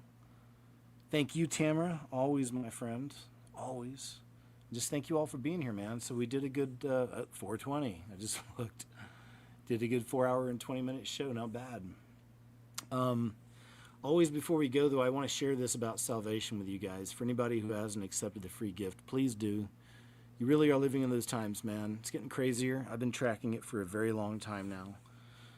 So have others, but it's all coming out. The Bible is true and real, and it's prophetic, and it's filled with spoilers. A lot of those are playing out right now, and the worst stuff is to come. Unfortunately, that's the world you're in. I know it sucks if you didn't know that, but you know, the quicker you understand and snap out of it, really, the better. You know, and just choose Jesus. Jesus said, "Most assuredly I say to you, unless one is born again, he cannot see the kingdom of God. For God so loved the world that he gave his only begotten Son, that whoever believes in him should not perish but have everlasting life. Most assuredly I say to you, he who hears my word and believes in him who sent me," this is Jesus, "has everlasting life, and shall not come into judgment, but is passed from death into life." So Romans mentions confess with your mouth, believe in your heart. You know, ask to be saved, and then believe in your heart. Believe the whole story is true. It is. He's the creator. He came here in the flesh. He stood in the way, you know, for us. We all have the sin covering, as the Bible says. But he took it upon himself. He lived a perfect life, died a horrible death, was buried, resurrected 3 days later, ascended to heaven, and he's coming back for his bride. And that sacrifice he made, that blood covers all your sins, no matter how horrible you think you are. Covers all your sins, past, present, and future. You know, it puts your name in the book of life, my friend. That is so huge. Anyway, so I just wanted to share that. Please choose Jesus, all right? Say a prayer too. Heavenly Father, thanks so much always for these platforms, and most importantly, these wonderful people. They're all a blessing here, so thanks to the family, those who watch live and watch later, no matter what. Just thanks for all the wonderful people here sharing their precious time, you know, with what I'm talking about. So thank you, and thanks for all the wonderful things in our life that you provide. Sometimes we forget, sometimes we take for granted, but just all things, all of our comforts, everything, Father. Just thank you for providing all these wonderful things. And please continue to help us in this crazy life. Help us to reach others for you, to plant seeds for you. Give us the courage, you know, give us the wisdom, confidence. We'll need all of it. But no, please do help us help you in whichever way you choose, if you choose. So thank you, Father. I pray we're all found worthy to escape the horrors coming upon this earth. And we love you. And in Jesus' name I pray, amen. All right, guys, thank you. Let me jump over here with y'all for a bit. Let's throw a little background up her. Let's find something nice and chill. How about... Oh, these are good. Yeah. That's going to work. Good to see you guys. Thanks again. Thanks again, Gato. Oh, I'm way behind. I got to catch up. Thanks for the gifts, too. Thanks, Just Listen.